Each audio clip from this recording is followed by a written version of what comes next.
अध्याय 71। एक छोटी सी गलती। कैरपेस दानव ने अपने शरीर का भार अपनी घातक दुरांती से संभाल रखा था, इसलिए सनी कुछ समय के लिए उसके तीखे ब्लेड से सुरक्षित था।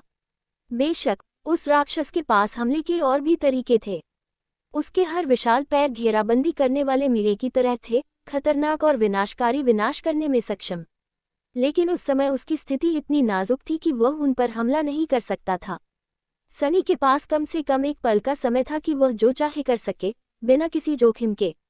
एकमात्र चीज जिससे उसे बचना था वह थी सीधे भीमकाय राक्षस के नीचे जाना, जिससे वह स्वयं को राक्षस के विशाल शरीर से कुचलकर मर जाने के खतरे में डाल सके। संयोगवश उसे ठीक यही करना था। बकवास बकवास बकवास। उस विशालकाय बख्तरबंद जीव की ओर देखते हुए सनी ने गाली दी और आगे की ओर दौड़ा। एक क्षण बाद वह कारापेस दानव के नीचे कूद गया और महसूस किया कि घनी परछाइयां उसे पूरी तरह निगल रही हैं। सनी तुरंत ही ठंडे पसीने से लथपथ हो गया। अब उसके ऊपर सिर्फ पॉलिश की हुई धातु और जानलेवा इरादे थे। उस छोटे से इंसान को खून के गड्ढे में बदलने के लिए राक्षस को बस इतना करना था कि वह अपना शरीर रेत पर टिका दे। भारी वजन के नीचे सनी के अंग फट जाएंगे और उसकी हड्डियां धूल में बदल जाएंगी। उसके शरीर में कुछ भी ठोस नहीं बचेगा, बस जमीन पर खून से सनी एक पतली परत बिछी होगी। यह अपने आप को पाने के लिए सबसे अच्छी स्थिति नहीं है। अपनी नसों को पिघलाते हुए सनी ने अपनी तलवार लहराई और आगे बढ़ा। उसकी नजरें कारापेस डेमन के पैरों के जोड़ों पर गड़ी थीं। वह पूरी तरह से एकाग्र था, जरा सी भी हलचल की तलाश में। उसका इंतजार कर रहा था। गलती की कोई गुंजाइश न होने के कारण सनी ने हर अनावश्यक विचार और भावना को अपने दिमाग के सबसे दूर के कोने में धकेल दिया तथा भय, संदेह और चीजों के बारे में अधिक सोचने की अपनी प्रवृत्ति को एक सेकंड के लिए भी उसे धीमा नहीं होने दिया। समय बहुत धीरे धीरे बीत रहा था। ऐसा लग रहा था मानो घंटों बीत गए हों, लेकिन असल में बस कुछ ही पल बीते थे। सनी उस विशालकाय राक्षस के दूसरे पैरों तक ही पहुंच पाया था। तभी उसे आखिरकार राक्षस की मुद्रा में लगभग अदृश्य बदलाव नजर आया। उसके जोड़ में तनाव थोड़ा कम हुआ, जिससे पता चला कि वह विशालकाय जानवर हिलने वाला है। यही वो संकेत था जिसकी सनी को उम्मीद भी थी और डर भी। अब उसका बचना पूरी तरह इस बात पर निर्भर था कि वो काफी तेज है या नहीं।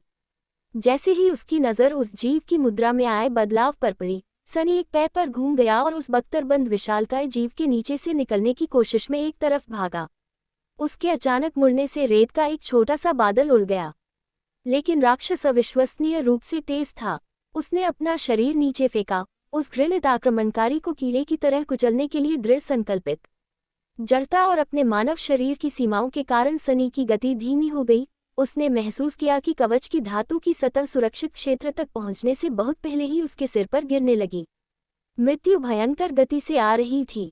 एक कदम, दो, क्या वह समय पर पहुंचने वाला था? कारापेस दानव जोरदार धमाके के साथ जमीन पर गिरा, जिससे हवा में रेत के बड़े बड़े बादल छा गए। टक्कर इतनी जोरदार थी कि पूरा द्वीप कांप उठा। गिरती धातु और कीलों का उग्र ढेर सनी से बस कुछ सेंटीमीटर की दूरी से चूक गया। वह आखिरी मौके पर एक हताश गोता लगाकर राक्षस के शरीर के नीचे से निकल गया। रेत में धंसते हुए सनी लुढ़क गया और अपने पैरों पर वापस कूद गया। विशालकाय के गिरने के सदमे से थोड़ा विचलित हो गया। हाँ, मैं वास्तव में जीवित रहने में कामयाब रहा। कभी कभी जीवन आश्चर्यों से भरा होता है, लेकिन मजाक को छोड़ दे तो उसे कोई खास हैरानी नहीं हुई। उसकी हरकतें, हालांकि जानलेवा होने की संभावना थी, जानबूझकर और सोची समझी थी। उसे अपनी जान जोखिम में डालने की आदत नहीं थी, बिना ये सुनिश्चित किए कि जिंदा बचने की थोड़ी बहुत संभावना तो होगी ही। उनके कार्य सदैव उद्देश्यपूर्ण होते थे तथा विशिष्ट लक्ष्य की प्राप्ति हेतु होते थे। इस मामले में इसका उद्देश्य कारापेस दानव को नीचे लाना था। वे केवल उस विशालकाय प्राणी को अपने ब्लेड की पहुंच में जमीन पर गिराकर ही उसे मार सकते थे। इस लिहाज से ये खतरनाक जुआ शानदार कामयाबी के साथ खत्म हुआ। अब वह कमीना अपने पेट के बल लेटा हुआ था। उसका कवच और मानव जैसा धड़, जहां उसके सभी जरूरी अंग स्थित थे, बदलते सितारे की हमले की सीमा में था। अब सनी को बस उस पर घातक प्रहार करने के लिए एक रास्ता बनाना था। हालांकि उसे अभी भी इस बात का कोई अंदाजा नहीं था कि वह राक्षस के कवच की अभेद्य बाधा को कैसे पार करने की योजना बना रही थी। हालांकि वह रास्ता बनाना कोई आसान काम नहीं था। हालांकि राक्षस की गतिशीलता अब बहुत कम हो गई थी। उसके और दो स्लीपर्स के बीच की दूरी भी बहुत कम हो गई थी, जिससे उसके हमलों से बचना और भी मुश्किल हो गया था। सनी को स्वयं उस कठिनाई का अनुभव करना था। वह मुश्किल से अपने पैरों पर खड़ा हुआ था कि तभी एक भयानक दुरांती हवा में चमकी और उसके शरीर को 2 टुकड़ों में काटने की धमकी देने लगी। सनी को जरा भी अंदाजा नहीं था कि उस जीव के विशाल शरीर के दूसरी तरफ चिमटे के सामने नेफिस कैसा कर रहा होगा, लेकिन दुरांती से निपटना उसकी क्षमता से लगभग बाहर था। राक्षस की जलती हुई निगाहें जो उसकी हर गतिविधि पर नजर रख रही थीं, स्थिति में कोई मदद नहीं कर रही थी। प्रतिक्रिया करने के लिए बहुत कम समय के साथ सनी ने केवल वही किया जो वह सोच सकता था। उसने जितना ऊंचा कूद सकता था कूदा और अपने पैरों को अपनी छाती तक खींच लिया और एक बहुत ही अजीब तरह से आगे की ओर कलाबाजी की। उसने जितने छाया के टुकड़े खाए थे और छाया से जो शारीरिक निखार आया था, उसकी वजह से उसकी छलांग की ऊंचाई मानवीय मानकों के हिसाब से प्रभावशाली से कम नहीं थी। दरांती का ब्लेड सनी के नीचे सीटी बजा रहा था, इतना करीब कि उसे अपने चेहरे पर हवा का झोंका महसूस हो रहा था।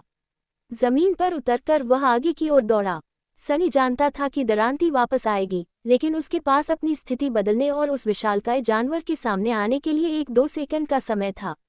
उसे उस विशालकाय प्राणी को नेफिस के बारे में पूरी तरह से भूलकर सिर्फ उससे निपटने पर ध्यान केंद्रित कराना था। ऐसा करने के लिए उसे दरांती और चिमटे दोनों की पहुंच में आना था। कितना सुंदर कार्य है! यह महसूस करते हुए कि उसका समय समाप्त हो रहा है, सनी घूम गया और उसने एजोर ब्लेड उठाया। जैसा उसने सोचा था, कारापेस दानव ने फिर से उस पर दरांती का वार किया, इस बार एक निर्दयी क्षैतिज प्रहार के साथ। दरांती की नुकीली नोक हवा में उड़ती हुई उसकी छाती पर निशाना साध रही थी। हालांकि उसने राक्षस की प्रतिक्रिया समय को थोड़ा कम करके आंका था। नतीजा ये हुआ कि उसके पास बचने का समय ही नहीं बचा था। एक छोटी सी गलती भूले हुए तट पर जीवन और मृत्यु के बीच का अंतर थी। सनी के दिमाग में एक कवचधारी सेंचुरियन के खिलाफ उनकी पहली लड़ाई का दृश्य घूम गया। स्थिति कुछ इसी तरह की थी। अपरिहार्य विनाश बिजली की गति से उसकी ओर आ रहा था, इतना तेज और इतना करीब कि उसे टाला नहीं जा सकता था। एक कवच प्राणी की दरांती के ब्लेड द्वारा लाया गया, लेकिन सनी अब पहले जैसा नहीं रहा। उस भयावह युद्ध के बाद से वह हर दिन प्रशिक्षण, अनुभव और शक्ति अर्जित करने में लगा रहा। उसने इस नर्क से लड़ते हुए हर कदम पर खून की कीमत चुकाई। अब उसे मारना इतना आसान नहीं था। नर्म मांस की बजाय दरांती का सामना एजोर ब्लेड के कठोर स्टील से हुआ। सनी ने न सिर्फ वार को रोका, बल्कि तलवार को इस तरह मोड़ा कि वार की पूरी ताकत सोखने के बजाय ज्यादातर वार को ही रोक दिया। उसका एक हाथ मूठ पर रखा था तथा दूसरे हाथ से उसने ब्लेड की नोक को इतनी मजबूती से पकड़ रखा था कि धार उसकी अंगुलियों को काटने से रोक सके। बची हुई ताकत उसे वापस उड़ाने के लिए तो काफी थी, लेकिन उसके हाथों की हड्डियां तोड़ने के लिए काफी नहीं थी। परछाई उसके शरीर की लचीलापन बढ़ा रही थी, इसलिए ऐसा नहीं हुआ। ...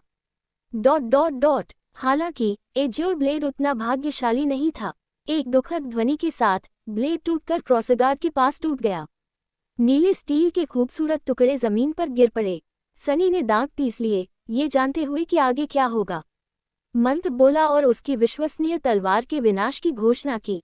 आपकी स्मृति। वह बाकी वाक्य सुन नहीं पाया, क्योंकि अगले ही पल उसका शरीर जमीन से टकराया। सनी 2 बार उछला, उसकी हड्डियों में दर्द की लहरें दौड़ गईं, वह लुढ़का और आखिरकार रुक गया। वह तुलनात्मक रूप से ठीक था। सनी खड़े होते हुए लड़खड़ा गया और बड़ी मुश्किल से अपने पैरों पर खड़ा हो पाया। उसने इधर उधर देखा तो पाया कि विशाल पेड़ का तना ज्यादा दूर नहीं था। 2 दर्जन मीटर दूर कारापेस दानव धीरे धीरे अपना सिर घुमा रहा था, नेफिस पर अपने जानलेवा क्रोध को केंद्रित करने की योजना बना रहा था। ये सनी के इरादे के बिल्कुल विपरीत था। उसे किसी भी तरह राक्षस का ध्यान आकर्षित करना था, लेकिन क्या करता। जैसे ही नीला ब्लेड के अवशेष उसके हाथ में नर्म प्रकाश के साथ चमकने लगे, चिंगारी की बारिश में विघटित होने के लिए तैयार, सनी ने अपना हाथ उठाया और टूटी हुई तलवार को पूरी ताकत से फेंक दिया, जितना वह इकट्ठा कर सकता था। हालांकि उसने इसे राक्षस पर नहीं फेंका, इसके बजाय उसने उसे चमत्कारी पेड़ पर फेंक दिया, मानो उसे नुकसान पहुंचाने की कोशिश कर रहा हो। कुछ ही दूरी पर दानव अचानक ठिठक गया, भले ही एक पल के लिए ही सही। उसकी लाल आंखें चमकती हुई स्मृति का पीछा कर रही थीं, जो हवा में उड़ते हुए उस विशाल वृक्ष के तने के पास पहुंच रही थी। फिर टूटी हुई तलवार टूटकर बिखर गई और सफेद चिंगारियों की बौछार में बदल गई, जो फिर बिना किसी निशान के गायब हो गईं। उनमें से किसी ने भी ओब्सीडियन की छाल को छुआ तक नहीं। हालांकि एजोर ब्लेड ने पहले ही अपना उद्देश्य पूरा कर लिया था। इससे कुछ कीमती क्षणों के लिए विशालकाय व्यक्ति का ध्यान भंग हो गया। चेंजिंग स्टार के लिए यह पर्याप्त से अधिक था। अध्याय 72 दानव संहारक। जैसे ही विशाल वृक्ष पर दिखावटी खतरे से विचलित होकर कारापेस दानव स्तब्ध रह गया, नेफिस आगे की ओर झपटी। उसके शत्रु द्वारा अपनी सुरक्षा कम करने और उसके बेपरवाह हमले के बीच निस्संदेह कोई झिझक नहीं थी, यहाँ तक कि जरा भी विराम नहीं था। जैसे सनी पहले भी राक्षस की गतिविधियों पर पूरी तरह से केंद्रित थी, वैसे ही वह लड़ाई की शुरुआत से ही इस पल का इंतजार कर रही थी। चेंजिंग स्टार जानता था कि जब मौका आएगा तो बस एक पल के लिए ही रहेगा। उस एक सेकंड में भी सनी की जान लगभग चली गई। नेफिस उसे बर्बाद नहीं करने वाला था। उसकी मनोहर आकृति किसी शक्तिशाली धनुष से छूटे तीर की तरह हवा में उड़ रही थी, मानो पीछे कोई छवि छोड़ रही हो। उसकी लंबी तलवार की चांदी की धार भोर के प्रकाश को प्रतिबिंबित करती हुई चमक रही थी। काला और सफेद कवच मानो धुंधलेपन में बदल गया। वह पूरी ताकत से दुश्मन पर टूट पड़ी, पीछे हटने का जरा भी मौका नहीं छोड़ा। कौन? चीजें इतनी तेजी से हो रही थी कि सनी कोई सुसंगत विचार नहीं बना पा रहा था। वह बस देख सकता था, समय धीरे धीरे कम होता जा रहा था। उसके मन में भावनाओं का तूफान उमड़ रहा था। खतरे को भांपते हुए राक्षस ने लगभग तुरंत प्रतिक्रिया दी, लेकिन युद्ध के मैदान में लगभग की बात मायने नहीं रखती थी। एक पल का ध्यान भटकना ही सब कुछ गंवाने के लिए काफी था। वह एक गलती, चाहे कितनी भी छोटी क्यों न हो, उसकी किस्मत तय करने के लिए काफी थी। ... अगर नेफिस सचमुच उस जीव के अविनाशी कवच को भेदने में सक्षम था तो, वरना ये सब व्यर्थ था और वे ही मरते। भयानक दानव ने अपनी दरांती घुमाए, उसे चीरने की कोशिश में। चिमटा दूसरी तरफ से चमका, उसके शरीर को चूर चूर कर देने की धमकी देते हुए। लेकिन वह एक पल भी देर से पहुंच पाया। चेंजिंग स्टार बस थोड़ा सा तेज था। बस इसे पढ़े और सेक्स लगभग 3 घंटे तक चलेगा। लिबिडेक्स पब फ्यूचर द्वारा विज्ञापन। जैसे जैसे वह दौड़ती गई, उसके कदमों की लय में कुछ बदलाव आया। सनी उसके हेलमेट के पीछे उसका चेहरा नहीं देख पा रहा था, लेकिन अगर देख पाता तो नेव के पीले चेहरे पर पीड़ा की एक विकृत लकीर जरूर देख पाता। अगले ही पल उसके हाथों की त्वचा के नीचे एक कोमल सफेद चमक प्रज्वलित हुई। हालांकि इस बार वह वहीं नहीं रुकी, बल्कि सफेद लौ बाहर की ओर बहकर चांदी की तलवार की मूठ में और फिर उसकी धार में समा गई। तलवार अचानक एक तेज, चमकदार धार में बदल गई, जो सफेद रोशनी से जलने लगी। यह इतनी तेज चमक रही थी कि सनी को अपनी आंखें बंद करने की इच्छा हुई। हालांकि वह चमक अब नर्म और गर्म नहीं रही, बल्कि ऐसा लग रहा था कि वह जिस चीज को छू ले उसे राख में बदल दे और इतनी तेज हो कि दुनिया के ताने बाने को ही चीर दे। शायद ये भाग्य की डोर काटने के लिए भी पर्याप्त तीक्ष्ण था। सनी को याद आया कि नेफिस ने अपनी पहलू क्षमता का वर्णन कैसे किया था। इसका इस्तेमाल उपचार के लिए किया जा सकता है। उस समय उसे शक था कि उसके इस वाक्य का मतलब है कि इसमें और भी कुछ है। उसे इस बात पर भी आश्चर्य हुआ कि ऐसी क्षमता कितनी कीमती और दुर्लभ होगी। ऐसा लग रहा था जैसे वह सही था। चेंजिंग स्टार की चमत्कारी ज्वाला उपचार और विनाश दोनों में सक्षम थी। कम से कम हथियारों पर लागू होने पर इसका प्रभाव उसके अपने शैडो कंट्रोल जैसा ही था। कौन जानता था कि यह और क्या कर सकता है। वास्तव में यह एक अविश्वसनीय क्षमता है। पीछे मुड़कर देखने पर उसे समझ आया कि नेफिस ने खुद को व्यर्थ में यातना नहीं दी थी। गुप्त रूप से अपनी कमजोरी की असहनीय पीड़ा सहते हुए उसने जितनी बार ध्यान का नाटक किया, वह सब इस क्षण को संभव बनाने के लिए था। उसे इतना साहस देने के लिए कि वह युद्ध में दर्द से बेहोश हुए बिना इस क्षमता का इस्तेमाल कर सके। वह सफल रही। सवाल ये था कि क्या ये काफी होगा? क्या उसकी तलवार इतनी मजबूत थी कि जागृत दानव के शक्तिशाली कवच को तोड़ सके? आखिरकार, चाहे वह क्षमता कितनी भी अविश्वसनीय क्यों न हो, वह एक कमजोर सुप्त आत्मा की कोर से ही तो संचालित थी। वे पता लगाने ही वाले थे। कारापेस दानव के विशाल धड़ से कुछ कदम दूर नेफिस ने अपने पैर मोड़े और हवा में ऊंची छलांग लगाई। उसकी तलवार एक भयानक झटके में आगे की ओर चमकी, इतनी तेज कि एक पल के लिए वह शुद्ध सफेद धूप की किरण जैसी लग रही थी। पब फ्यूचर द्वारा विज्ञापन। पब फ्यूचर विज्ञापन। फिर यह विशालकाय के चमकदार कवच के अजीब मिश्र धातु से टकराया, ठीक उसी स्थान पर जहां उसका दिल होना चाहिए था। बिल्कुल जब वे मृत लेविथान की खाली रीढ़ में छिपे थे, कैसी ने उन्हें अपने दर्शन के बारे में बताया था। उस दर्शन में उसने देखा कि गहरे अंधेरे समुद्र का एक भयानक जीव कारापेस दानव पर हमला कर रहा है। युद्ध के बाद दानव बुरी तरह घायल हो गया था और मरने की कगार पर था। सबसे भयानक घाव उसकी छाती पर था, जहां कवच फटकर बिखर गया था, जिससे राक्षस का धड़कता हुआ दिल दिखाई दे रहा था। समय के साथ उसकी सारी चोटें ठीक हो गईं, सिवाय इसके। हालांकि ऐसा लग रहा था कि राक्षस का कवच ठीक हो गया है, लेकिन सच तो ये था कि वह कभी पूरी तरह से ठीक नहीं हुआ था। इस एक जगह पर कवच गुप्त रूप से कमजोर हो गया था, और ठीक इसी जगह पर नेफिस ने अपना वार किया था। इससे कोई फर्क नहीं पड़ता था कि उसकी चमकदार तलवार वास्तव में जागृत प्राणी के अभेद्य कवच को तोड़ने में सक्षम थी या नहीं, क्योंकि उसने उसके शरीर के एकमात्र कमजोर स्थान पर हमला किया था, वह स्थान जहां उसका कवच पहले से ही टूटा हुआ था। Dot dot dot. एक सफेद रोशनी की चमक के साथ गर्मागर्म तलवार राक्षस के कवच की धातु को भेदती हुई उसके शरीर में घुस गई, जिससे उसके अदम्य खोल के अंदर आग की एक भयंकर लपटें उठने लगी। ऐसा लग रहा था मानो वह विशालकाय अचानक भीतर से प्रकाशित हो गया हो और उसके कवच की दरारों से प्रकाश की किरणें चमक रही हों। एक पल के लिए वह वास्तविक दृश्य सनी के मन में अंकित हो गया।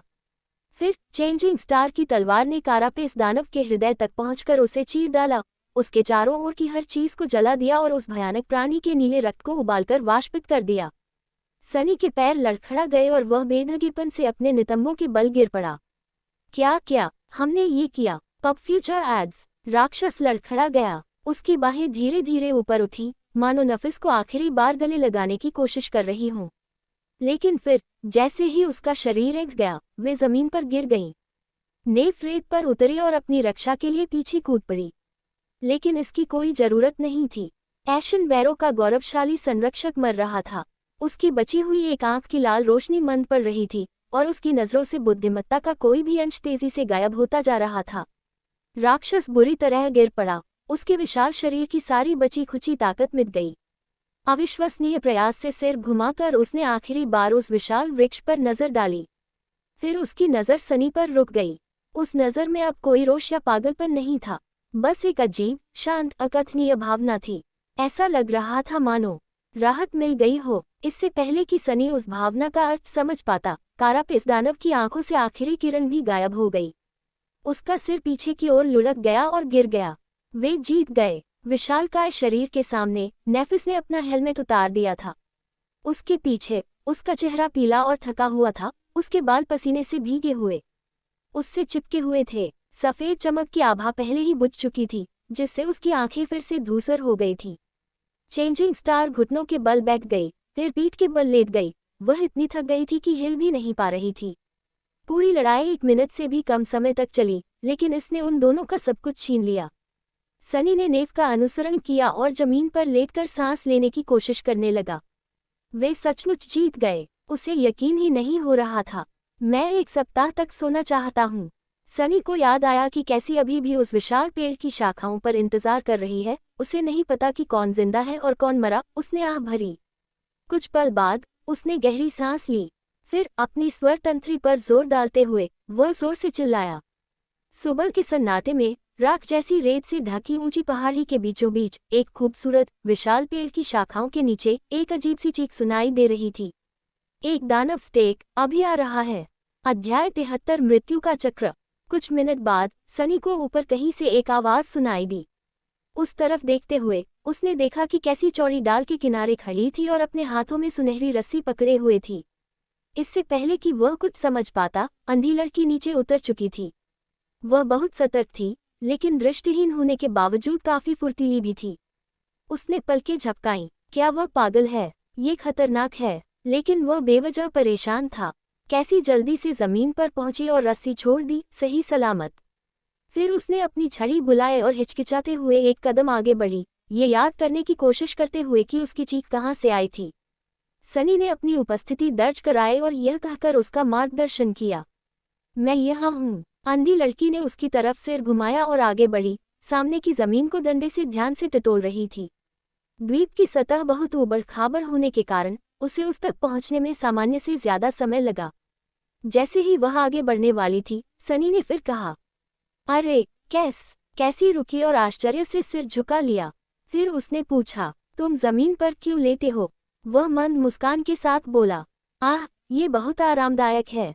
अचानक अंधी लड़की ने भौहें चढ़ाई और चिंतित स्वर में पूछा, क्या तुम्हें चोट लगी? सनी ने आह भरते हुए सिर हिलाया। उसके हास्य बोध की हमेशा सराहना नहीं होती थी। दरअसल अतीत में कई बार उसकी इसी वजह से उसे मुश्किलों का सामना करना पड़ा था। बस पूरे शरीर पर चोट लगी है, कोई गंभीर बात नहीं है, मैं बस बहुत थक गया हूँ। वह चोट बहुत तेज थी। चून की कैसी अभी भी भौहें चढ़ाए हुए थी। उसने एक क्षण सोचा और कहा, नेव भी ठीक है, वह थोड़ी दूर आराम कर रही है। आखिरकार नाजुक लड़की शांत हुई, उसका चेहरा साफ हो गया और उसने एक झिझक भरी मुस्कान दी। तुमने सचमुच उस राक्षस को मार डाला। Just read this and sex will last about 3 hours. लिबडेक्स पब फ्यूचर द्वारा विज्ञापन। सनी ने विशालकाय लाश पर नजर डाली और अपनी आंखें बंद कर लीं। हाँ, वह बिल्कुल मर चुका है। दोनों कुछ देर चुप रहे। सनी सोने ही वाला था कि कैसी ने सावधानी से पूछा, तो तुम बस यहीं पड़े रहोगे? उसने अपनी आंखें खोली और पलकें झपकाईं, ये याद करने की कोशिश करते हुए कि क्या हो रहा था। ओह ठीक है, सुबह हो गई है, हमें कुछ काम करने हैं। आखिरी दिन बेहद लंबा और थका देने वाला था। उन्हें योजना को अंजाम देने के लिए तैयारियां करनी थीं। पहाड़ी की चोटी तक दौड़ना था, उस विशाल पेड़ पर चढ़ना था, उसकी शाखाओं में छिपना था, राक्षस को जलाने के लिए अपनी जान जोखिम में डालनी थी, और उसके बाद जो कुछ भी हुआ उसकी तो बात ही छोड़िए। और यह सब उस जीव के खिलाफ एक छोटी लेकिन भयानक लड़ाई में परिणत हुआ। और फिर भी अभी आराम करने का समय नहीं था। उन्हें कम से कम बुनियादी सावधानियां तो बरतनी ही थीं। अपने थके हुए शरीर को तानते हुए सनी उठा और कैसी को अपना कंधा दिया। जब कैसी ने उस पर हाथ रखा तो वह कारापेस दानव की लाश के पास गया और उस जगह रुका जहां नेफिस रेत पर पड़ा था। उसने थकी हुई नजर से उनका अभिवादन किया। शुभ प्रभात। आदतन चेंजिंग स्टार ने एक विनम्र मुस्कान जबरदस्ती पेश करने की कोशिश की। हालांकि आज वह ज्यादा विश्वसनीय नहीं लग रही थी। मैं इसे 10 में से 3.6 देता हूँ। न बहुत बढ़िया, न बहुत बुरा। जल्द ही वे तीनों एक घेरे में बैठ गए और ठंडे ताज़ा पानी से भरी कांच की बोतल एक दूसरे को देते हुए खड़े हो गए। सनी कारापेस दानव के साथ उनकी लड़ाई का वर्णन कर रहा था। उद्धरण चिन्ह ... तो वह कुछ क्षणों के लिए विचलित हो गया। तभी नेफ ने हमला किया।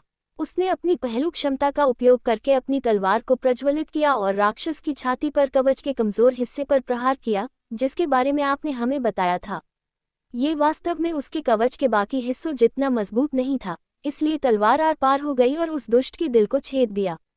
सनी ने देखा कि कैसी को चेंजिंग स्टार की नई चाल का जिक्र सुनकर कोई हैरानी नहीं हुई। या तो उसे पहले से पता था क्योंकि नेफिस ने उसे बताया था, या फिर उसने अपने किसी दर्शन में कुछ देखा था। खैर, उसने इस विषय पर ज्यादा जोर न देने का फैसला किया। राक्षस पहले से ही समुद्र से आए उस चीज से लड़ाई में बुरी तरह घायल हो चुका था, इसलिए उसे खत्म करने के लिए ये काफी था। कुछ सेकंड बाद वह मर गया। कैसी ने आश्चर्य से अपना सिर हिलाया। ये तो अविश्वसनीय है। 2 सोए हुए लोग एक जागे हुए राक्षस को मार रहे हैं। मैंने सोचा था कि ऐसी चीजें सिर्फ वेबटून में ही होती हैं। नेफिस ने उसे सुधारा। 3 स्लीपर, आपकी दूरदर्शिता और सलाह के बिना हम कुछ भी नहीं कर पाते। अंधी लड़की ने थोड़ा शर्मिंदा होकर अपना चेहरा नीचे कर लिया। फिर भी 2 या 3, इससे वास्तव में कोई खास बदलाव नहीं आता, है न? पब फ्यूचर द्वारा विज्ञापन। पब फ्यूचर विज्ञापन। सनी ने एक लड़की से दूसरी लड़की की ओर देखा, फिर अंततः कैसी की ओर मुड़ा। तुम सही कह रही हो, ऐसा कुछ नहीं है जिसकी कोई उम्मीद करता है।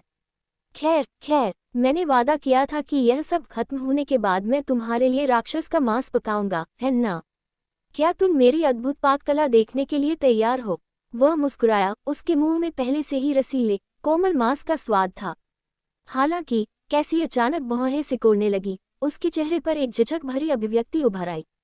मैं इसके बारे में नहीं जानता।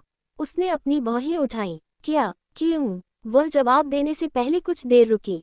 खैर, एक बुद्धिमान प्राणी का मांस खाना अजीब लगता है, भले ही वह दुष्ट ही क्यों न हो। मैंने पहले इसके बारे में नहीं सोचा था, लेकिन अब मुझे लगता है ये सही नहीं लगता। सनी ने पलकें झपकाईं। दरअसल उसने भी इस बारे में सोचा ही नहीं था।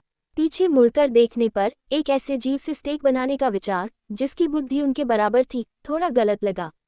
भले ही वह जीव एक खूंखार दानव ही क्यों न हो, जो बिना सोचे समझे उन्हें पूरा निगल जाता। सपनों के लोक में चीजें ऐसे ही चलती थीं। राक्षस इंसानों को खा जाते थे और इंसान राक्षसों को।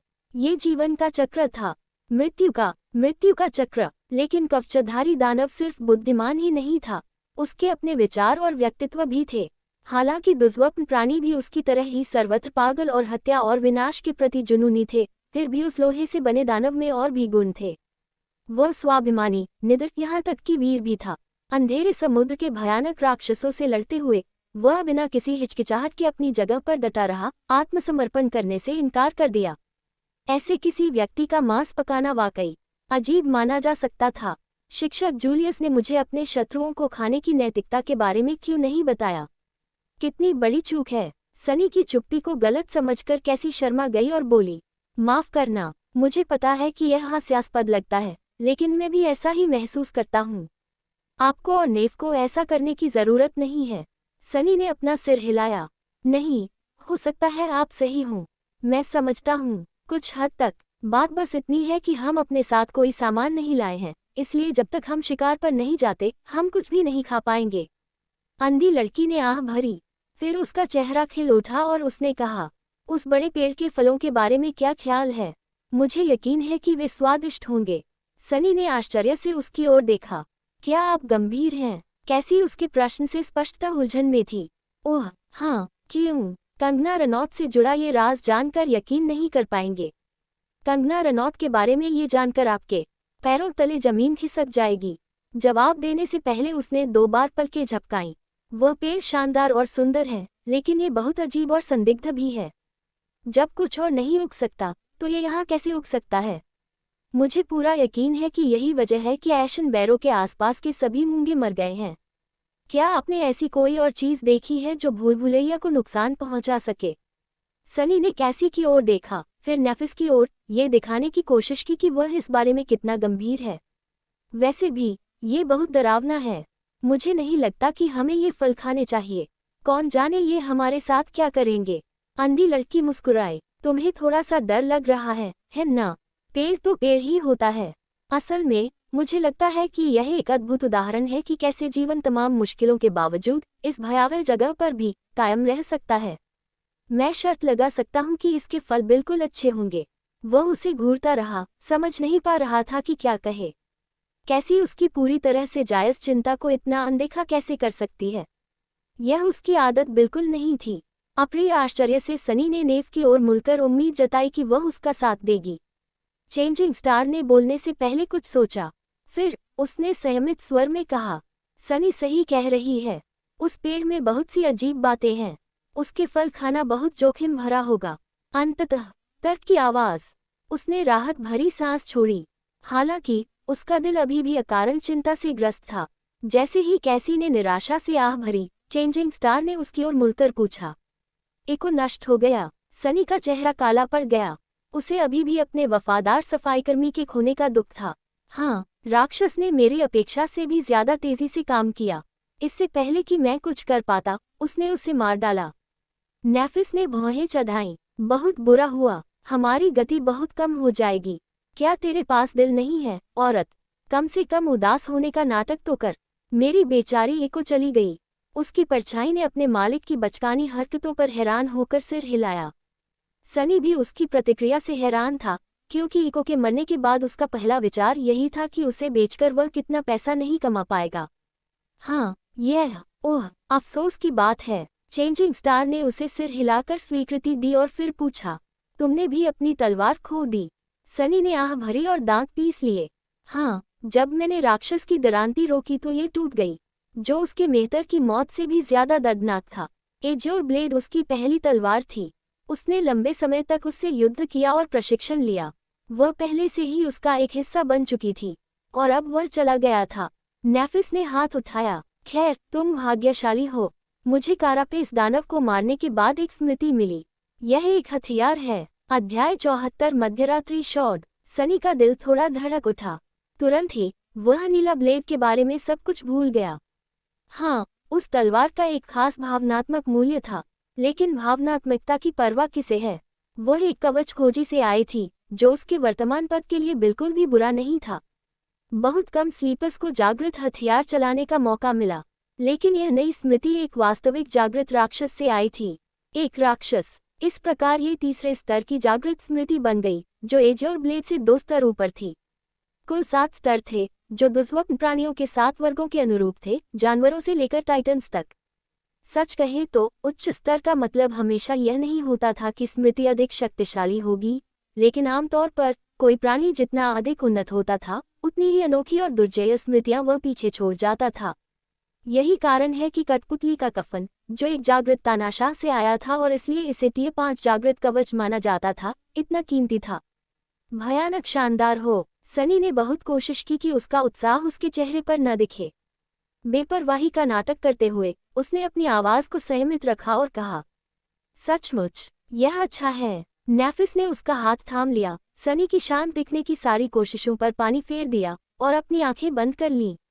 अपने चेहरे पर चौंके हुए भाव को छिपाते हुए सनी ने महसूस किया कि ऊर्जा की एक चिंगारी उसके शरीर से उसके शरीर में प्रवाहित हो रही है। ये ठीक वैसा ही था जैसे उसने स्टारलाइट लीजन कवच को उस पर स्थानांतरित किया था, बस उल्टा।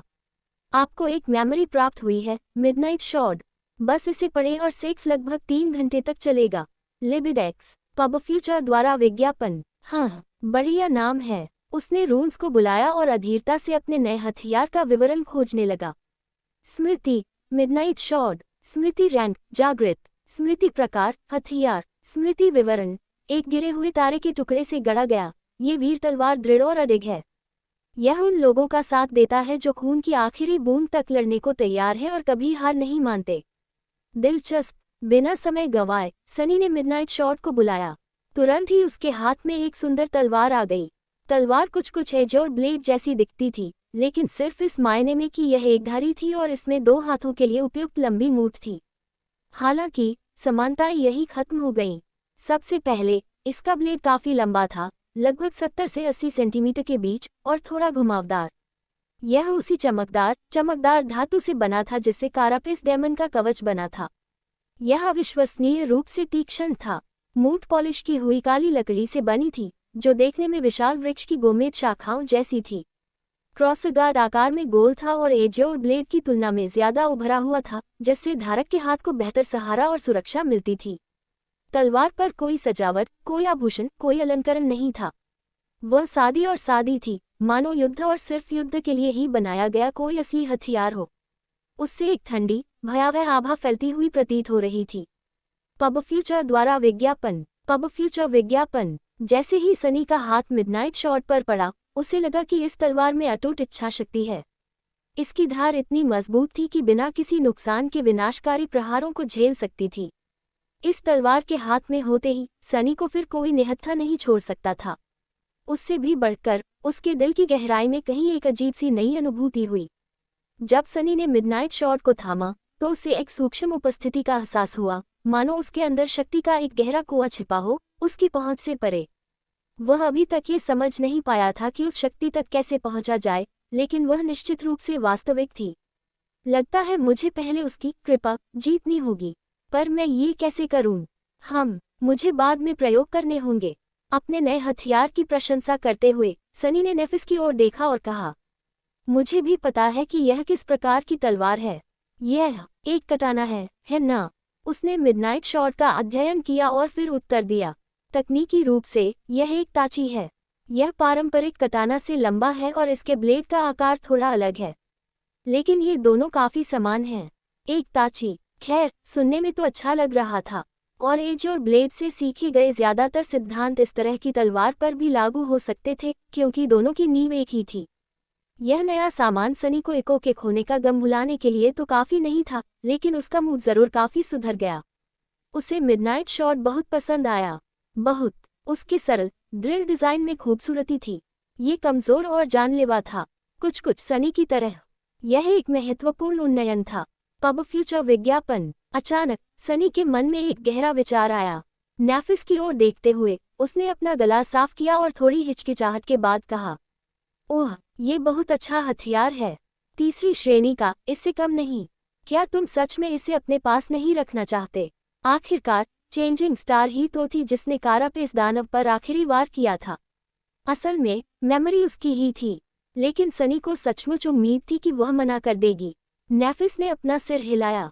मेरे पास पहले से ही एक तलवार है, यह मुझे सूट करती है। सनी ने अंदर ही अंदर राहत की सांस ली। अच्छा, उसने सोचा, लेकिन ये बात आपको सोचने पर मजबूर करती है, अगर वह अपनी तलवार को तीसरे दर्जे के हथियार से बदलने को तैयार नहीं है तो उसकी उस चांदी की तलवार का स्तर क्या होगा। उसे एक पल के लिए भी यह बात रास नहीं आई कि यह चेंजिंग स्टार के लिए ज्यादा उपयुक्त है। उसने खुद उसे बताया था कि इस तरह की तलवारों के इस्तेमाल का सिद्धांत मूलतः एक ही है, मिडनाइट शॉर्ड में अपग्रेड करने और सनी को पुराना हथियार देने से उसे कोई परेशानी नहीं होती। उसने इसे सिर्फ इसलिए मना कर दिया क्योंकि यह एक डाउनग्रेड होता। एक बार फिर वह जानने को उत्सुक हो गया कि आखिर नेव को अपना असली नाम कैसे मिला। अपना असली नाम पाने के लिए सनी को एक जागृत तानाशाह को मारना पड़ा था। क्या ये संभव है कि उसने भी ऐसा ही किया हो, या फिर कुछ और भी अविश्वसनीय। लेकिन वह इतना थक गया था कि जानकारी जुटाने का प्रयास नहीं कर सका। वे सभी थे इस डर से कि जिस विचित्र पंख वाले प्राणी को उन्होंने एक मृत सेंचुरियन को खाते हुए देखा था वह पुनः प्रकट होगा। इस बार वह कारापेस दानव के अवशेषों को लेने आएगा। तीनों स्लीपर्स द्वीप के दूरवर्ती भाग में चले गए और विशाल वृक्ष के तने के पीछे छिप गए। जब उन्हें यकीन हो गया कि ऊपर से उन्हें कोई देख नहीं पाएगा, तभी उन्होंने थकान को हावी होने दिया और सो गए। सनी लगभग तुरंत ही स्वप्नहीन अंधकार में खो गई, आखिरकार आराम कर पाने की खुशी में। हालांकि इस बार कुछ अजीब हुआ। उसने सचमुच एक सपना देखा था। अजीब है, सनी ने सोचा। स्वप्न लोक में ऐसा नहीं होना चाहिए, है ना? फिर सोचने का समय नहीं बचा। अध्याय 75 टूटे सपने। सनी अपनी परछाई से आ रही लगातार घबराहट से जाग गया। मदहोश और भ्रमित उसने आंखें खोली और उठकर बैठ गया। क्या क्या गड़बड़ है? उसने नीचे परछाई की तरफ देखा और देखा कि वह बार बार ऊपर की ओर इशारा कर रही थी। उसके चेहरे पर तनाव का भाव था। खैर, उसका कोई चेहरा नहीं था। वह बस इतना बता सका कि वह घबराई हुई थी। मुश्किल। सनी ने ऊपर देखा और विशाल पेड़ की लाल पत्तियों के अलावा कुछ नहीं देखा। आसमान छिपा हुआ था, लेकिन वह आसानी से बता सकता था कि सूरज अभी भी उग रहा है। ऐसा लग रहा था जैसे वह बस कुछ घंटों के लिए ही सोया हो। कहीं कोई खतरा नजर नहीं आ रहा था। उसने भौहें चढ़ाईं। तुम इतने डरे हुए क्यों हो? साय ने फिर ऊपर की ओर इशारा किया, मानो उसकी मूर्खता से चिढ़ गया हो। सनी ने 2-4 बार पलकें झपकाईं और फिर से उससे कहा। पेड़ पर ऊंचे और ऊपर आसमान में। अंततः संतुष्ट होकर छाया ने अपनी बाहें पार कर लीं। द्वीप के ऊपर कुछ खतरनाक है। वह खौफनाक कौवा फिर से। उसे जांचना तो था, लेकिन उसे ऐसा क्यों लग रहा था कि वह कुछ भूल रहा है। सनी ने मुंह बनाया, ये समझने की कोशिश कर रहा था कि किसी जरूरी चीज के छूट जाने का यह एहसास कहाँ से आया। आखिर क्या छूट गया था? वो सो रहा था, फिर उठा और परछाई से बातें करने लगा। सो गया। अचानक उसे एक अजीब से सपने के कुछ अंश याद आ गए। कम से कम वो सपना तो लग रहा था, है ना? स्वप्न लोक में लोगों को सपने देखने की इजाजत नहीं थी। चीजें बस ऐसे ही चलती थीं। उसे जो पता था उसके हिसाब से सिर्फ कैसी ही इस नियम से अपवाद लग रही थी। उसे अपने इस कथित सपने के बारे में ज्यादा कुछ याद नहीं था। उसके बचे हुए टुकड़े भी उसकी याददाश्त से धुंधले पड़ रहे थे। एक औरत उसके कंधों को पकड़े हुए थी। उसके चेहरे पर डर और घबराहट के भाव थे। वह कुछ कह रही थी, लेकिन वह सुन नहीं पा रहा था कि क्या कह रही है। नहीं, औरत नहीं। वो कैसी थी? हाँ, वो थी। और वो जो कह रही थी। सनी ने अपनी याददाश्त पर जोर डाला और सपने के टुकड़ों को पूरी तरह गायब होने से पहले पकड़ने की कोशिश की। हाँ, मुझे लगता है वह कह रही थी। ओह! अचानक वह कैसी की भयभीत, तनावपूर्ण आवाज को स्पष्ट रूप से सुन सकता था, क्योंकि वह जल्दी से उसे कुछ याद रखने के लिए कह रही थी। एक ही वाक्य को बार बार याचना भरे स्वर में दोहरा रही थी। उद्धरण चिन्ह ... तुम्हें याद रखना होगा, सनी। 5। ये 5 है। याद रखना होगा। तुम्हें याद रखना होगा। ये 5 है। कितना अजीब सपना है। सनी ने कैसी की तरफ देखा, जो नेव के पास शांति से सो रही थी, और हैरानी से सिर हिलाया। उसे यकीन नहीं हो रहा था कि उसकी यह याद वाकई एक सपना थी या कोई अजीब सा दृश्य जो उसने सोने से ठीक पहले कल्पना किया था। स्वप्न लोक जिस तरह काम करता है, उसे देखते हुए वह दूसरी संभावना की ओर झुक रहा था। फिर भी बेहतर होगा कि मैं लड़कियों को बता दूंगी। वह इस विचार से विचलित हो गया। छाया ने, जो अधीरता से अपने हाथ हिला रही थी। ओह, ठीक है, आसमान में खतरा है। सनी तुरंत ही भूल गया कि वह अपनी इस अजीब याद को नाफिस और कैसी के साथ साझा करना चाहता था। दरअसल वह भूल ही गया था कि यह अजीब और संभवतः महत्वपूर्ण भी था। उसके निर्णय में ये चूक अचानक और अस्वाभाविक थी, लेकिन चूंकि सनी को वह बातें याद नहीं थी जो वह भूल गया था, इसलिए उसने कुछ भी गलत नहीं देखा और अपने काम में लगा रहा, जैसे कि कुछ हुआ ही ना हो।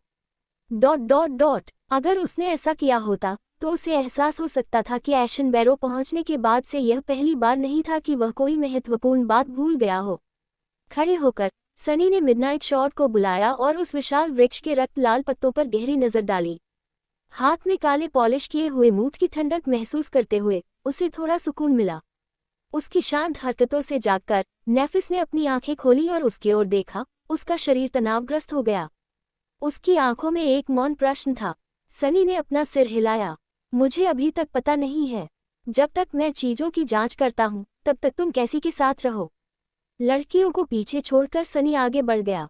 वह द्वीप के किनारे तक पहुंचने की योजना बना रहा था, जहां उस विशाल पेड़ की शाखाएं उतनी मोटी नहीं थीं और उसके मुकुट के छिद्रों से आकाश दिखाई देता था। तकनीकी तौर पर वह खुद जाने के बजाय अपनी परछाई को ऐसा करने के लिए भेज सकता था, लेकिन ऐसी परिस्थितियों में जहां खतरा अज्ञात हो, सनी आमतौर पर परछाई को पास ही रखना पसंद करता था ताकि जरूरत पड़ने पर उसका इस्तेमाल कर सके। एशन बैरो की पूर्वी ढलान पर पहुंचकर उसने ध्यान से ऊपर देखा। वह अभी भी विशाल वृक्ष की छाया में छिपा हुआ था। ऊपर विशाल धूसर आकाश में एक छोटा सा काला बिंदु द्वीप के चारों ओर चक्कर लगा रहा था। सनी की छाती घबराहट से भारी हो गई। जब वह भयानक पंखों वाला जानवर पहली बार दिखाई दिया था तो दूर से वह बिल्कुल ऐसा ही दिखता था। काले बिंदु पर नजर रखने के लिए छाया को पीछे छोड़कर वह वापस लौटा और नेफिस और कैसी को अपनी खोज के बारे में संक्षेप में बताया। अभी तो ये द्वीप के ऊपर ही उड़ रहा है। मुझे नहीं पता कि यह वही जीव है या नहीं, और यह कब जमीन पर उतरेगा। बदलते सितारे ने भौहें चढ़ाईं। पिछली बार इसे जीवित शिकार की तलाश में ज्यादा दिलचस्पी नहीं थी। शायद ये ज्यादातर सड़ा हुआ मांस खाता है और इसीलिए इसकी दिलचस्पी सिर्फ कैरापेस डेमन के शव में है। कैसी ने अपनी राय पेश की। शायद हम इतने कमजोर और छोटे हैं कि इसे तृप्त नहीं कर सकते। आखिरकार यह उन मैला ढोने वालों की लाशों के लिए कभी नहीं आया जिन्हें हमने मारा था। मानो जानवरों को खाना ही उसके लिए नीचता है। सनी ने अपना सिर हिलाया। Ads by PubFuture ads. उस समय ये कवचधारी सेंचुरियन का मांस खाने आया था, लेकिन जाने से पहले यह अपने साथ कुछ मैला ढोने वालों को भी ले गया था। इसलिए ये सोचना अति आशावादी होगा कि अगर मौका मिला तो ये घृणित प्राणी हमें भी निगलने की कोशिश नहीं करेगा। नेफिस ने कुछ देर सोचा, फिर सिर हिलाकर स्वीकृति दी। आप सही कह रहे हैं। सबसे अच्छा उपाय यही है कि अभी के लिए कारापेस दानव से दूर रहें और जब वह उतरने का फैसला करे तो छिप जाएं। फिर ऊपर देखते हुए उसने कहा, लेकिन पहले हमें यह सुनिश्चित करने के लिए इसका निरीक्षण करना होगा कि यह वही प्राणी है और इसके इरादे की पुष्टि करनी होगी। इस तर्क के विरुद्ध कोई तर्क न होने पर सनी लड़कियों को उस जगह ले गया जहां उसने अपनी परछाई छोड़ी थी। वहां वे जमीन पर बैठ गईं और उस काले बिंदु को एशन बैरो के चारों ओर चक्कर लगाते हुए देखने लगी। उड़ते हुए प्राणी को देखकर वे परेशान हो गए और उन्हें समझ नहीं आया कि क्या करें। काला बिंदु कुछ बार और पास आया, जिससे उन्हें अंदाजा हो गया कि यह वही भयानक राक्षसी जीव है जिसका सामना उन्होंने कुछ हफ्ते पहले किया था, या कम से कम उसी प्रकार का कोई जीव।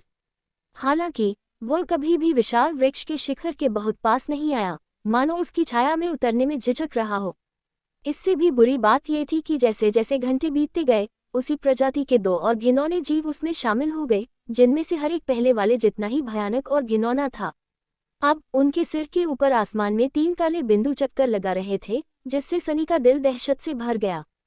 उनमें से एक प्राणी, जिसका शव जैसा सफेद शरीर और कौवे जैसे काले पंख थे, तथा जिसकी चौड़ी छाती से शक्तिशाली अंग निकले हुए थे, तथा जिनमें से प्रत्येक के अंत में भयानक पंजे थे, उनके पूरे समूह को नष्ट करने के लिए पर्याप्त था। उसके मन में अभी भी यह याद ताज़ा थी कि उस जीव ने अपनी विशाल चोंच से कवचधारी सेंचुरियन के कठोर कवच को कितनी आसानी से तोड़ दिया था। उसे शक था कि ये घृणित जीव कम से कम कवचधारी दानव जितने ही शक्तिशाली थे, या शायद उससे भी ज्यादा। और अब वे 3 हो गए थे। हमें अच्छी तरह छिप जाना चाहिए, उसने सोचा। उसकी पीठ पर ठंडा पसीना बह रहा था। हालांकि उड़ते हुए राक्षस किसी कारण से एशन बैरो के पास जाने से हिचकिचा रहे थे। वे बस उसके चारों ओर चक्कर लगा रहे थे, कभी कभी झिझकते हुए पास आते, लेकिन फिर वापस ऊंचाई पर पहुंच जाते। उनका व्यवहार अजीब और परेशान करने वाला था। कुछ देर बाद कैसी ने धीरे से कहा, शायद वे भूखे नहीं हैं। सनी ने पलकें झपकाईं। एक ऐसी दुनिया की कल्पना करने की कोशिश करते हुए जहां कोई दुर्लभ प्राणी भूखा न रहे। क्या ये संभव भी था? दूसरी ओर मैं इन एल्बिनो मुर्गियों के बारे में नहीं जानता, लेकिन मैं बहुत भूखा हूँ। ये सच था, उन तीनों ने कल से कुछ नहीं खाया था। सनी को डर था कि अगर ये घिनौने जीव द्वीप पर उतर आए तो उसके पेट की तेज गड़गड़ाहट उसकी स्थिति का खुलासा कर देगी। नफिस ने उसकी ओर देखा और पूछा, कुछ ग्रिल्ड चिकन खाना चाहोगे? सनी ने अपनी आंखें चौड़ी करके फुसफुसाया, इसके बारे में सोचो भी मत। वह उसे घूरती रही, फिर मुस्कुराकर मुंह मोड़ लिया। ये तो मजाक था, उसे मजाक करना आता है। खैर, कम से कम किसी का हास्य बोध तो उससे भी बदतर था। ... आखिरकार उनका सबसे बुरा डर सच नहीं हुआ। सूरज के क्षितिज की ओर ढलने के बाद तीनों उड़ते हुए ग्रेनिट जीवों ने आखिरकार एक फैसला किया और एशन बैरो के ऊपर से उड़कर पश्चिम की ओर एक ढीली ढाली कील जैसी आकृति में उड़ गए। वे कभी इतने नीचे नहीं उतरे कि तीनों स्लीपर्स को देख पाते, बड़े द्वीप की सतह पर उतरने की तो बात ही छोड़ दीजिए। सनी पसीने से लथपथ और किसी अनहोनी की आशंका से थका हुआ था और इस बात से लगभग निराश था कि उसकी सारी चिंताएं बेकार साबित हुईं। कैसी की ओर देखते हुए, जो यह नहीं देख पा रही थी कि खतरा टल गया है, उसने कहा, वे चले गए हैं। अंधी लड़की ने राहत की सांस ली और शांत हो गई, उसके चेहरे से तनाव गायब हो गया। हे भगवान का शुक्र है। यहाँ बैठकर इंतजार करना उन चट्टानों पर किसी से छिपने से 5 गुना ज्यादा बुरा था। किसी कारणवश सनी थोड़ा झिझक गई। क्या तुमने क्या कहा? मैंने कहा कि उनके उतरने का इंतजार करना बहुत थकाऊ था।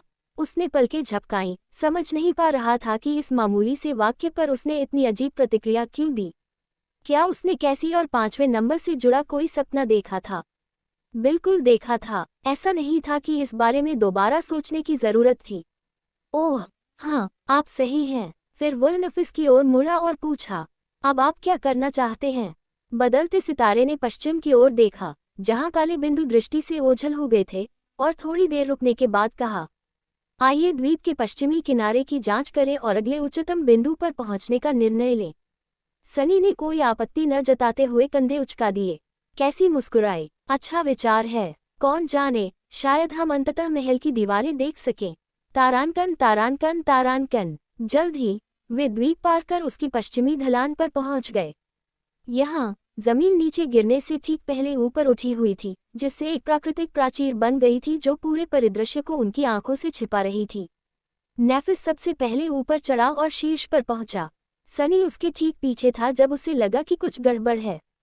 स्टार की बदलती मुद्रा अजीब, अकड़न भरी और कठोर थी, मानो वह अचानक पत्थर बन गई हो। प्राकृतिक प्राचीर की राख जैसी सतह पर कदम रखते हुए उसने चिंतित होकर नेफिस की ओर देखा और उसके चेहरे पर एक गंभीर, नाराजगी भरा भाव देखा। उसने उसे पहले कभी ऐसी हालत में नहीं देखा था। सनी ने अपना सिर घुमाकर पश्चिम की ओर देखा और फिर आंखें सिकोड़ लीं। उसका चेहरा तुरंत काला पड़ गया। गाली देने की इच्छा से सनी ने दांत पीस लिए और मुठ्ठियां भींच लीं। उसके दिमाग में बस एक ही शब्द बार बार घूम रहा था, धिक्कार है, धिक्कार है, धिक्कार है। अध्याय 76 रसातल। एशन बैरो के पश्चिमी किनारे से परे फॉरगॉटन शोर का परिदृश्य बिल्कुल वैसा नहीं था जैसा सनी ने उम्मीद की थी और देखने की आशा की थी। द्वीप के इस ओर ढलान काफी ज्यादा खड़ी थी। जहां ये खत्म होनी थी, वहां समतल बंजर भूमि का जाना पहचाना नजारा कहीं नजर नहीं आ रहा था। इसके बजाय जमीन कम तीव्र लेकिन फिर भी काफी तीखे कोण पर नीचे की ओर ढलान पर थी। ये दूर तक फैला हुआ था। दरअसल पूरा द्वीप धरती में एक विशाल गड्ढे के किनारे पर खड़ा हुआ प्रतीत हो रहा था, जो जहां तक नजर जाती थी फैला हुआ था। इसके किनारे थोड़े मुड़े हुए थे और यह किसी अकल्पनीय टक्कर से बने विशाल गड्ढे जैसा लग रहा था। सनी ने जो कुछ देखा उसके अनुसार क्रेटर का व्यास सैकड़ों किलोमीटर में ही मापा जा सकता था। विशाल वृक्ष की जड़ें, जो नीचे मिट्टी से बाहर निकली हुई दिखाई दे रही थीं, उस गहरी खाई की दीवार के विशाल आकार के सामने घास के छोटे छोटे पत्तों जैसी लग रही थी। ऐसा लग रहा था जैसे पूरी दुनिया एक तरफ झुक गई हो, जिससे सनी का सिर घूम रहा हो। संक्षेप में, उनके पश्चिम में कोई ऊंची प्राकृतिक संरचना नहीं थी। आगे बढ़ने का एकमात्र रास्ता नीचे की ओर जाना था, जहां अंधेरे समुद्र की प्रचंड धाराओं से बचने की कोई उम्मीद नहीं थी। इसका मतलब था कि आगे बढ़ने का कोई रास्ता नहीं बचा था। पश्चिम की उनकी यात्रा समाप्त हो चुकी थी और इसके साथ ही वास्तविक दुनिया तक पहुंचने का रास्ता खोजने की सारी उम्मीदें खत्म हो गईं। सनी उस वीरान परिदृश्य को घूर रहा था, क्रोध और अविश्वास उसके दिल को चीर रहा था। उसे यकीन ही नहीं हो रहा था कि उनके सारे संघर्ष व्यर्थ थे। लेकिन सबूत उसके सामने था, असली और निर्विवाद। धिक्कार है सब पर। उसने इस स्थिति को सुझाने का कोई चालाक तरीका सोचने की कोशिश की, लेकिन उसकी कल्पना शक्ति कुछ भी नहीं सोच पा रही थी। अपनी भयावहता के साथ काला समुद्र हर रात दुनिया को डुबो देता था, और इससे बचने का एकमात्र तरीका सूर्यास्त से पहले काफी ऊंचाई पर चढ़ना था। ऊंचाई का कोई ठिकाना न होने के कारण वह क्या कर सकता था?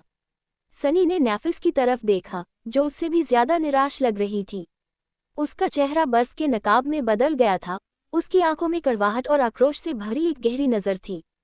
उसने अपना मुंह खोला, कुछ कहने की कोशिश कर रहा था, लेकिन उसके दिमाग में कोई शब्द नहीं आ रहा था। अंत में वे दोनों तब तक चुप रहे जब तक दूर से आई गड़गड़ाहट ने अंधेरे समुद्र की वापसी की घोषणा नहीं कर दी। विशाल गड्ढे की गहराई में क्षितिज के पार से काली धाराएं प्रकट हुईं, उसे लबालब भरने के लिए दौड़ पड़ी। सनी थोड़ा स्तब्ध होकर देख रहा था कि पानी का स्तर तेजी से बढ़ रहा है, और अंततः उस अंतहीन खाई को काले रंग के एक विशाल सागर में बदल दिया। फिर वह उफान पर आने लगा, जिससे बंजर भूमि में पानी का एक अविरल सैलाब उमड़ पड़ा। एशन बैरों से बहते हुए वह लाल रंग की भूल भुलैया के मूंगे से टकराते हुए भीतर की ओर तेजी से बह रहा था। जल्द ही पूरी दुनिया उबलते काले पानी से ढक गई। सनी ने अपने सूखे होंठ चाटे और नेफिस की ओर मुड़ा।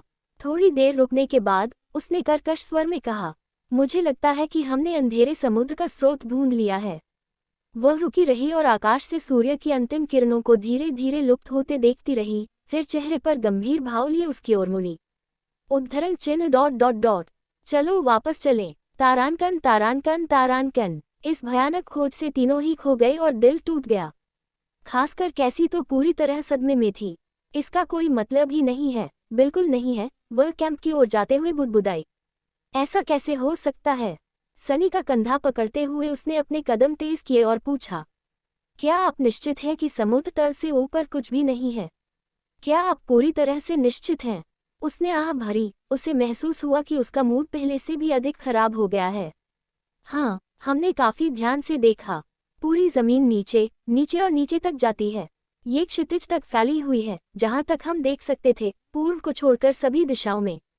एशन बैरो बिल्कुल किनारे पर है। अंधी लड़की ने अपना सिर हिलाया। लेकिन ये कैसे हो सकता है? मैंने देखा है कि हम महल तक पहुंच चुके हैं। कोई रास्ता जरूर होगा। सनी चुप रहा, उसे समझ नहीं आ रहा था कि क्या जवाब दे। अगर वाकई कोई रास्ता है भी, तो उसे उसके बारे में कुछ पता नहीं था। कुछ सेकंड के बाद नफिस ने उसकी जगह उत्तर दिया, हम कल कुछ न कुछ करने की कोशिश करेंगे। सबसे बुरी स्थिति में हमें पूरी बात पर विचार करना होगा। सनी यह सोचकर कांप उठी। ऐसी यात्रा में महीनों लग जाएंगे। उस विशाल गड्ढे का चक्कर लगाने के लिए उन्हें पिछले हफ्तों की तुलना में कई गुना ज्यादा दूरी तय करनी होगी, और हर दिन किसी ऐसी चीज से टकराने का जोखिम उठाना होगा जिसका विरोध करना उनकी क्षमता से परे होगा। और हर रात उनके साथ कुछ न कुछ टकराने का खतरा बना रहता है। पब फ्यूचर द्वारा विज्ञापन। पब फ्यूचर विज्ञापन। इस नारकीय स्थान पर कई महीनों तक जीवित रहने की संभावना नगण्य थी। हाँ, अथाह मुंह बनाते हुए उसने सबसे बुरी स्थिति के बारे में सोचने से बचने की कोशिश की। ढलती रात का अंधेरा डरावने विचारों के लिए सबसे अच्छा माहौल नहीं था। कल हम आराम करेंगे, खुद को तरोताज़ा करेंगे और कल के बारे में कुछ सोचेंगे। ये बिल्कुल वैसा ही है जैसा कैसी ने कहा था। क्योंकि उसने हमें महल में घुसते देखा है, तो कोई रास्ता जरूर होगा। सूरज के पूरी तरह से छिपने से ठीक पहले वे अपने अस्थायी शिविर में पहुंच गए। गिरे हुए पत्तों के अस्थायी बिस्तर पर लेटे हुए सनी ने थककर आंखें बंद कर लीं और सोचा, मुझे आशा है कि आज मुझे कोई स्वप्न नहीं दिखेगा। फिर वह थोड़ा सा भौचक्का हो गया। सपने? मैं कब से इस जगह सपने देख पा रहा हूँ? अरे हाँ, वो एक सपना था या कोई याद? वो क्या था? मुझे याद नहीं आ रहा। यह विचार उसके दिमाग से गायब हो गया और वह सो गया। तारानकन तारानकन तारानकन। सुबह सुबह उन तीनों का माहौल बहुत उदास था। कोई भी बात करना या कुछ करना नहीं चाहता था, बस बेमतलब जमीन या बड़े पेड़ की सरसराती पत्तियों को घूर रहा था। कल के खुलासे के झटके के अलावा उन्हें भूख भी लग रही थी। कार्पेस दानव की लाश अब और भी आकर्षक लगने लगी थी, कम से कम सनी को तो। हालांकि वह अभी भी कैसी से किया अपना वादा तोड़ने के मूड में नहीं था। आखिरकार नेफिस ने चुप्पी तोड़ी। खड़े होकर उसने गंभीर संकल्प के साथ ऊपर देखा और कहा, मैं पेड़ की चोटी पर चढ़कर चारों ओर देखने जा रहा हूँ। शायद मुझे कुछ ऐसा नजर आ जाए जो हम ऊपर से देख नहीं पाए। सनी उस विशाल पेड़ को घूर रहा था। अचानक उसे लगा जैसे वह बहुत छोटा हो गया है। वह सचमुच बहुत बड़ा था। एशन बैरो पहले से ही उस विशाल शूरवीर की मूर्ति और उनके द्वारा देखे गए हर दूसरे आश्रय से कहीं ऊंचा था, और पेड़ आकार में लगभग उसे बौना बना रहा था। ऊपर चढ़ने में बहुत समय और मेहनत लगेगी, लेकिन शायद वह उस अविश्वसनीय ऊंचाई से कुछ नोटिस कर पाएगी। उसने अपने सिर के पीछे खुजलाया और कहा, पब फ्यूचर विज्ञापन, ठीक है, लेकिन सावधान रहना, आसमान पर नजर रखना। अगर तुम्हें वो पंख वाले घृणित जीव फिर से दिखाई दे तो नीचे आ जाना। चेंजिंग स्टार ने उसे सिर हिलाया और पेड़ की ओर चल पड़ी। बिना सिर घुमाए उसने शांति से विदाई देते हुए कहा, जब मैं जाऊं तो कैसी का ख्याल रखना, कुछ घंटों से ज्यादा नहीं लगेगा। सनी ने हाथ हिलाया और उसे जाते हुए देखा। फिर उसने कुछ सोचने की कोशिश की। आम दिनों में तो वह सुबह की ट्रेनिंग शुरू कर चुका होता, लेकिन आज उसे बहुत भूख लगी थी। चलो, भूख कोई बहाना नहीं है। क्या तुम्हें लगता है कि लड़ाई से पहले तुम्हारा पेट हमेशा भरा रहेगा? नहीं, तो उठो और अभ्यास करो। क्या तुम नहीं देखना चाहते कि मिडनाइट शॉट तुम्हारे हाथ में कैसा लगता है? एक आह भरते हुए सनी उठ खड़ा हुआ। उसने 1 घंटे तक अभ्यास किया, अपनी नई तलवार की तेज और विश्वसनीय अनुभूति का आनंद लेते हुए। लंबी ताची तलवार वाकई अद्भुत थी। वह हल्की, चलने में आसान और अविचल थी। हवा में कटते हुए उसकी धार गूंजती थी। सनी को पहले से ही ऐसा लग रहा था जैसे वह उसका एक हिस्सा हो।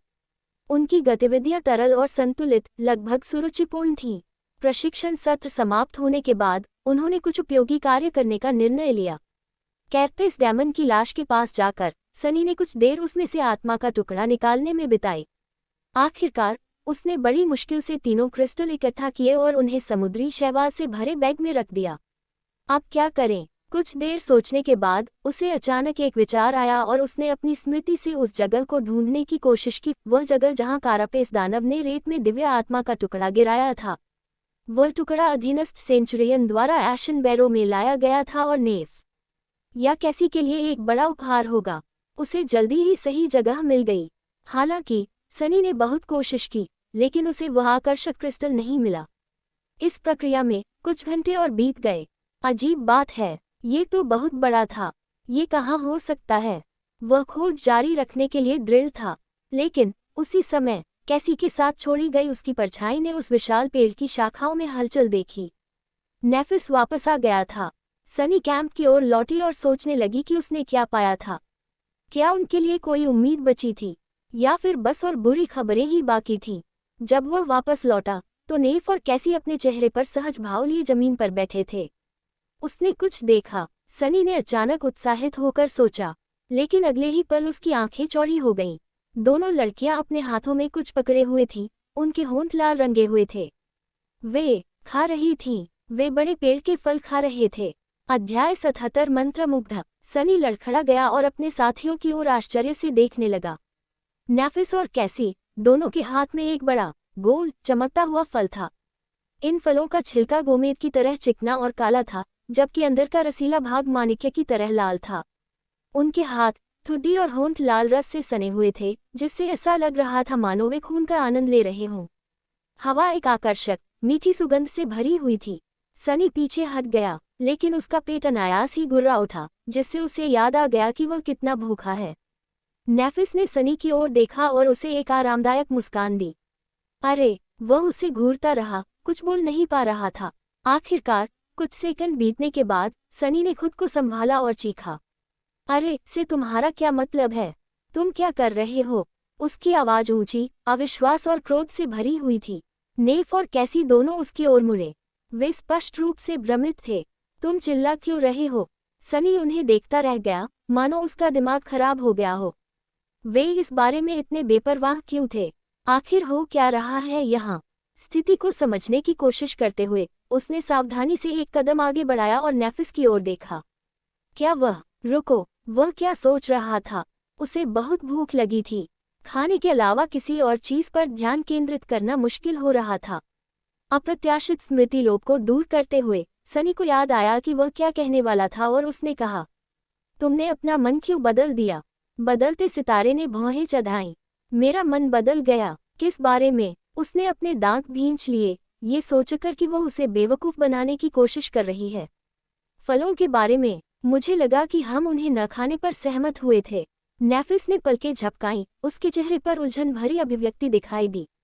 प्राकृतिक, फिर भी बेहद असरदार, तुरंत परिणाम देता है। लिबिडेक्स पब फ्यूचर द्वारा विज्ञापन। क्या हमने? क्यों? सनी ने जवाब देने के लिए अपना मुंह खोला, लेकिन फिर ठिठक गया। दरअसल उन्होंने वह समझौता क्यों किया? ओह, मुझे ठीक से याद नहीं आ रहा।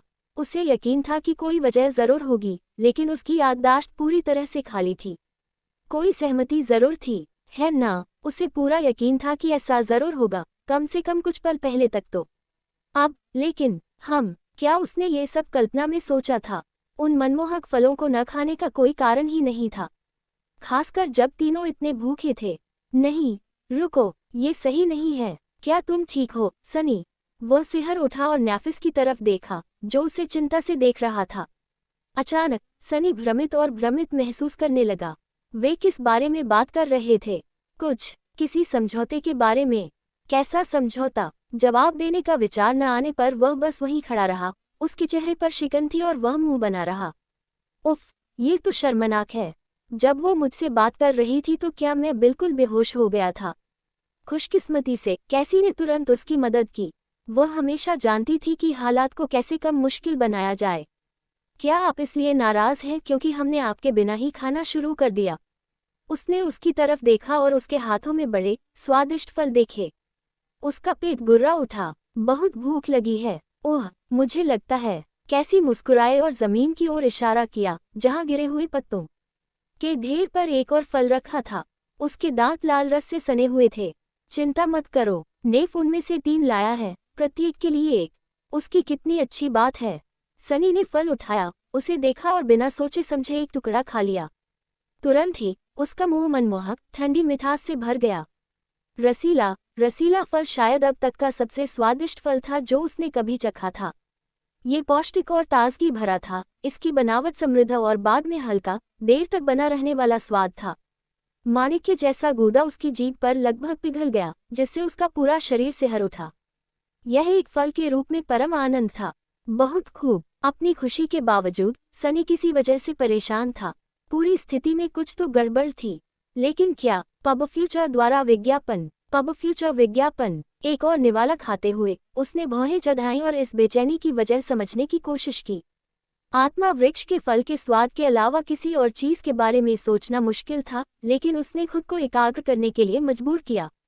हाँ, आत्मा वृक्ष। कब से? रुको, ध्यान मत भटकाओ। सनी आखिरकार उस अजीबोगरीब चीज का असली कारण पहचान पाया। वह उसकी परछाई थी। जब उसने फल उठाने के लिए हाथ बढ़ाया तो परछाई ने उसकी हरकतों की नकल नहीं की, मानो उसे छूने से कतरा रही हो। अब भी वह स्थिर था, फल खाने की नकल करने से इनकार कर रहा था।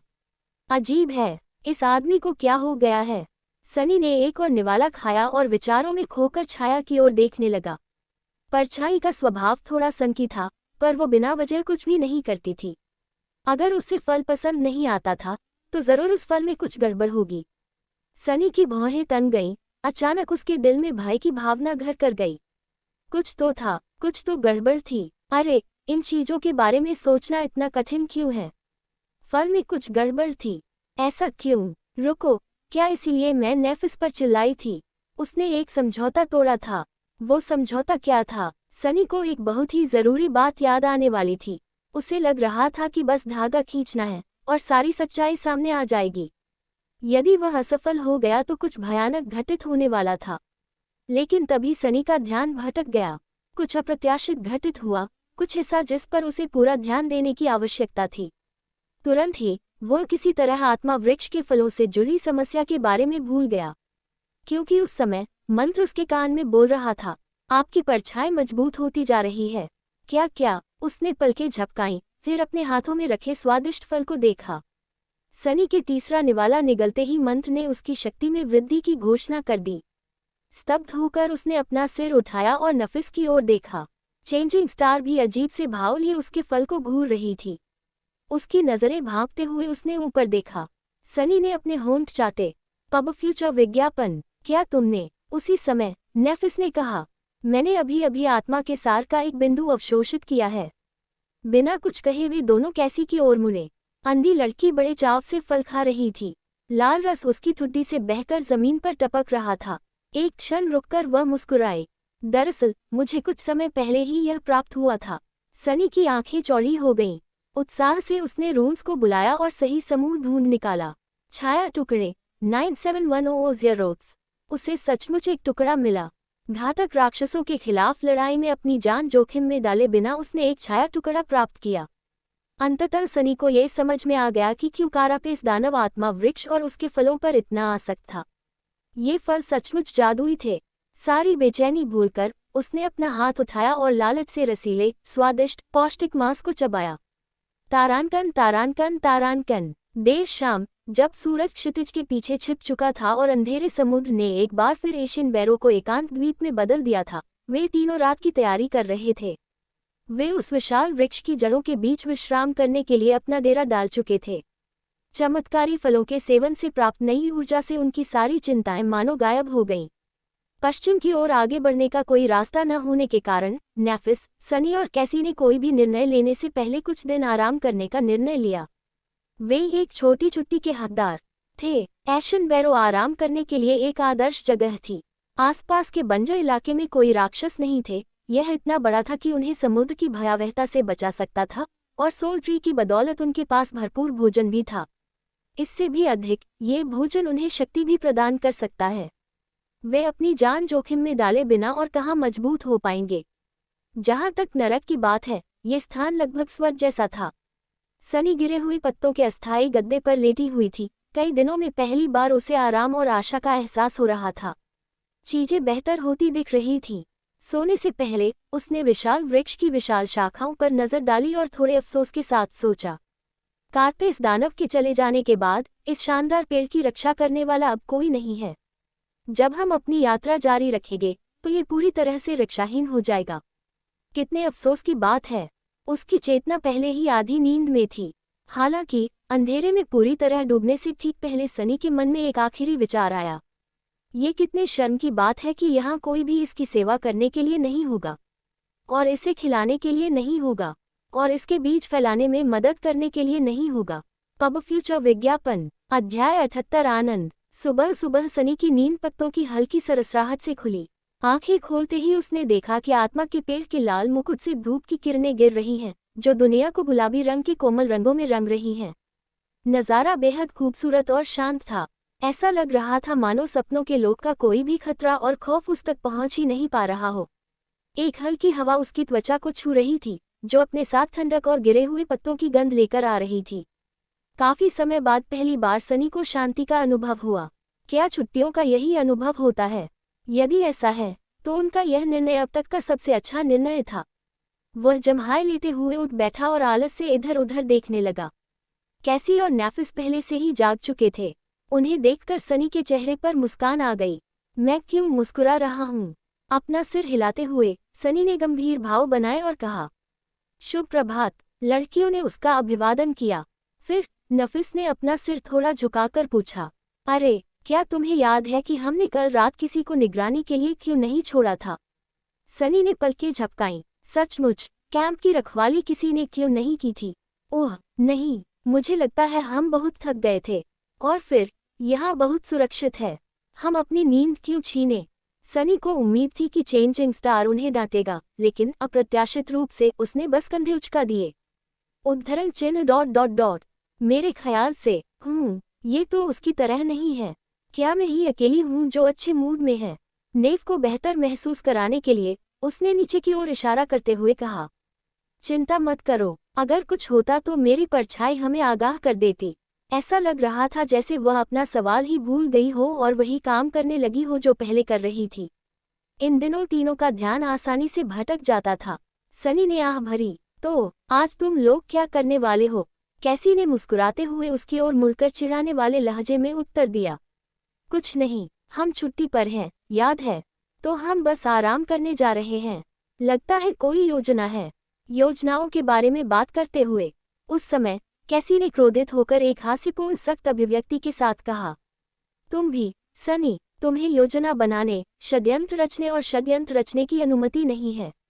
बस आराम से बैठो और दिन का आनंद लो। ठीक है, सनी ने अपने सिर के पीछे खुजलाया। ठीक है, उसे ऐसा महसूस हुआ जैसे वह कुछ भूल रहा है।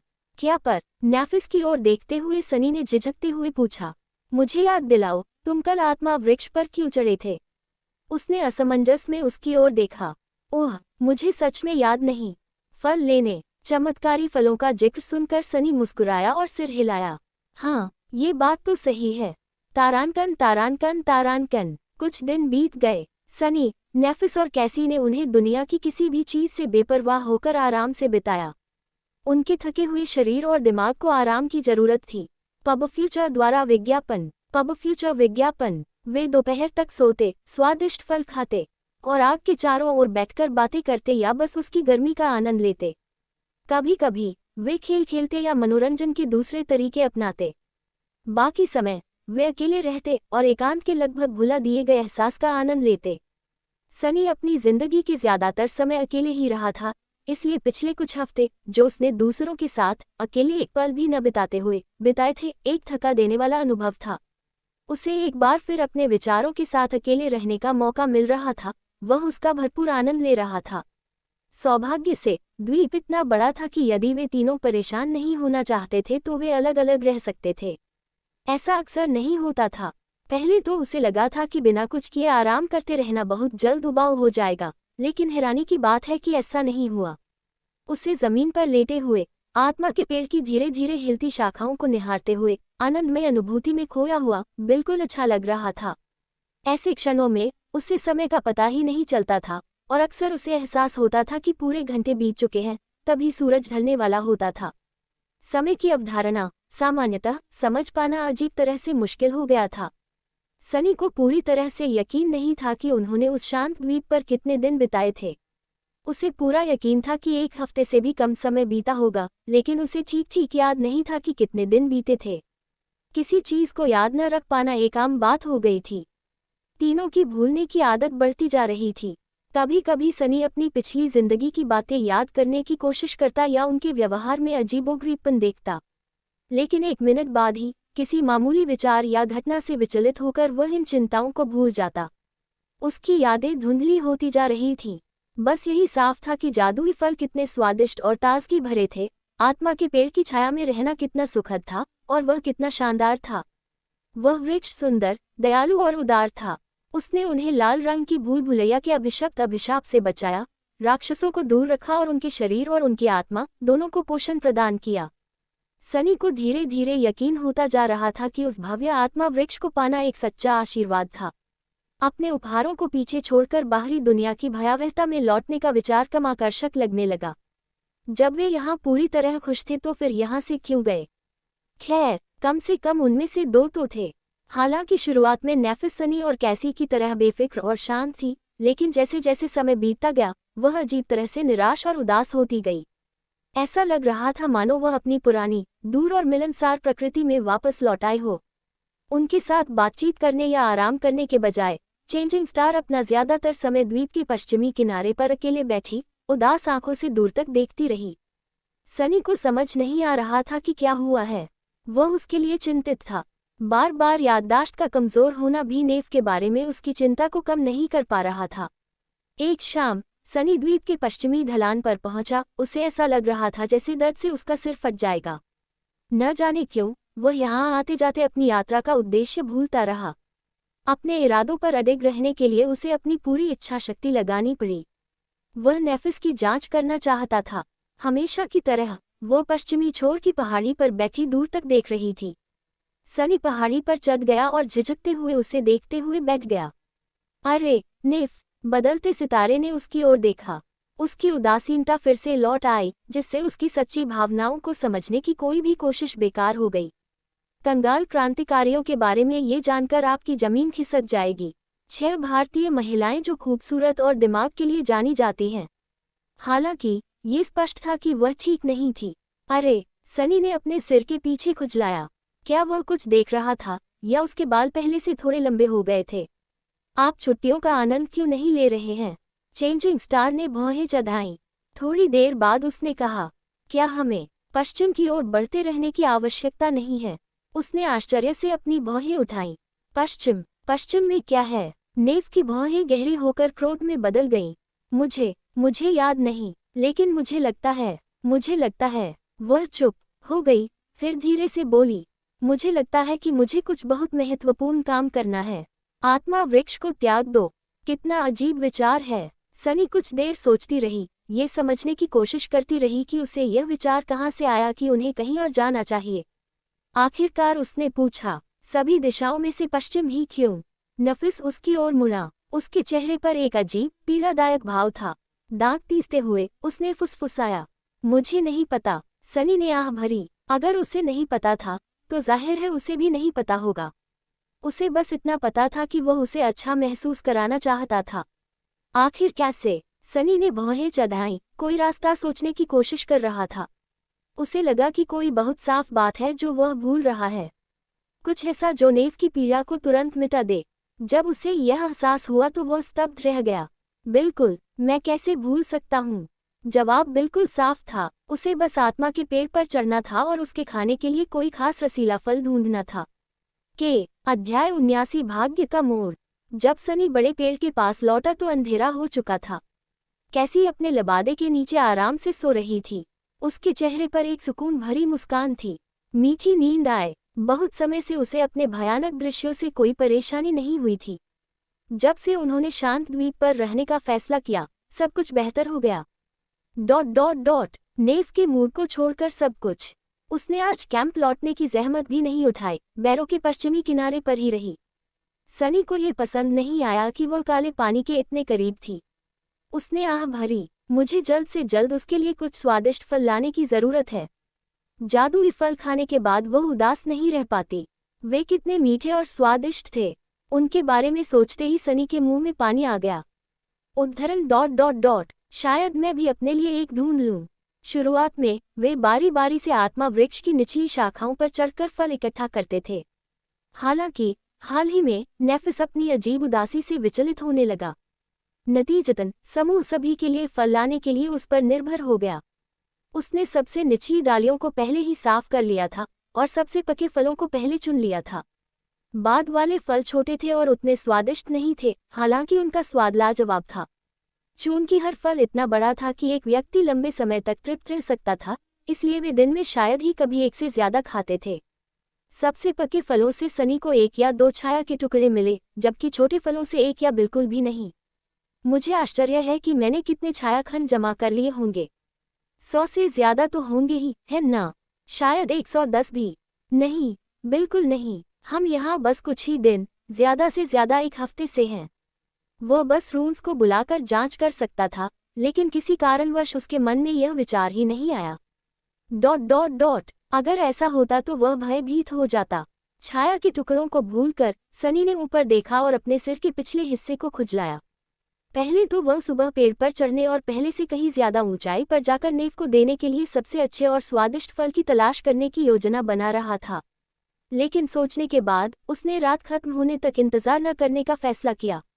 आखिरकार वह अंधेरे में भी बिल्कुल ठीक देख सकता था, और इस तरह वह चेंजिंग स्टार को बहुत जल्द एक प्यारा सा तोहफा दे पाएगा। चमत्कारी पेड़ के तने के पास पहुंचकर सनी ने चढ़ना शुरू किया।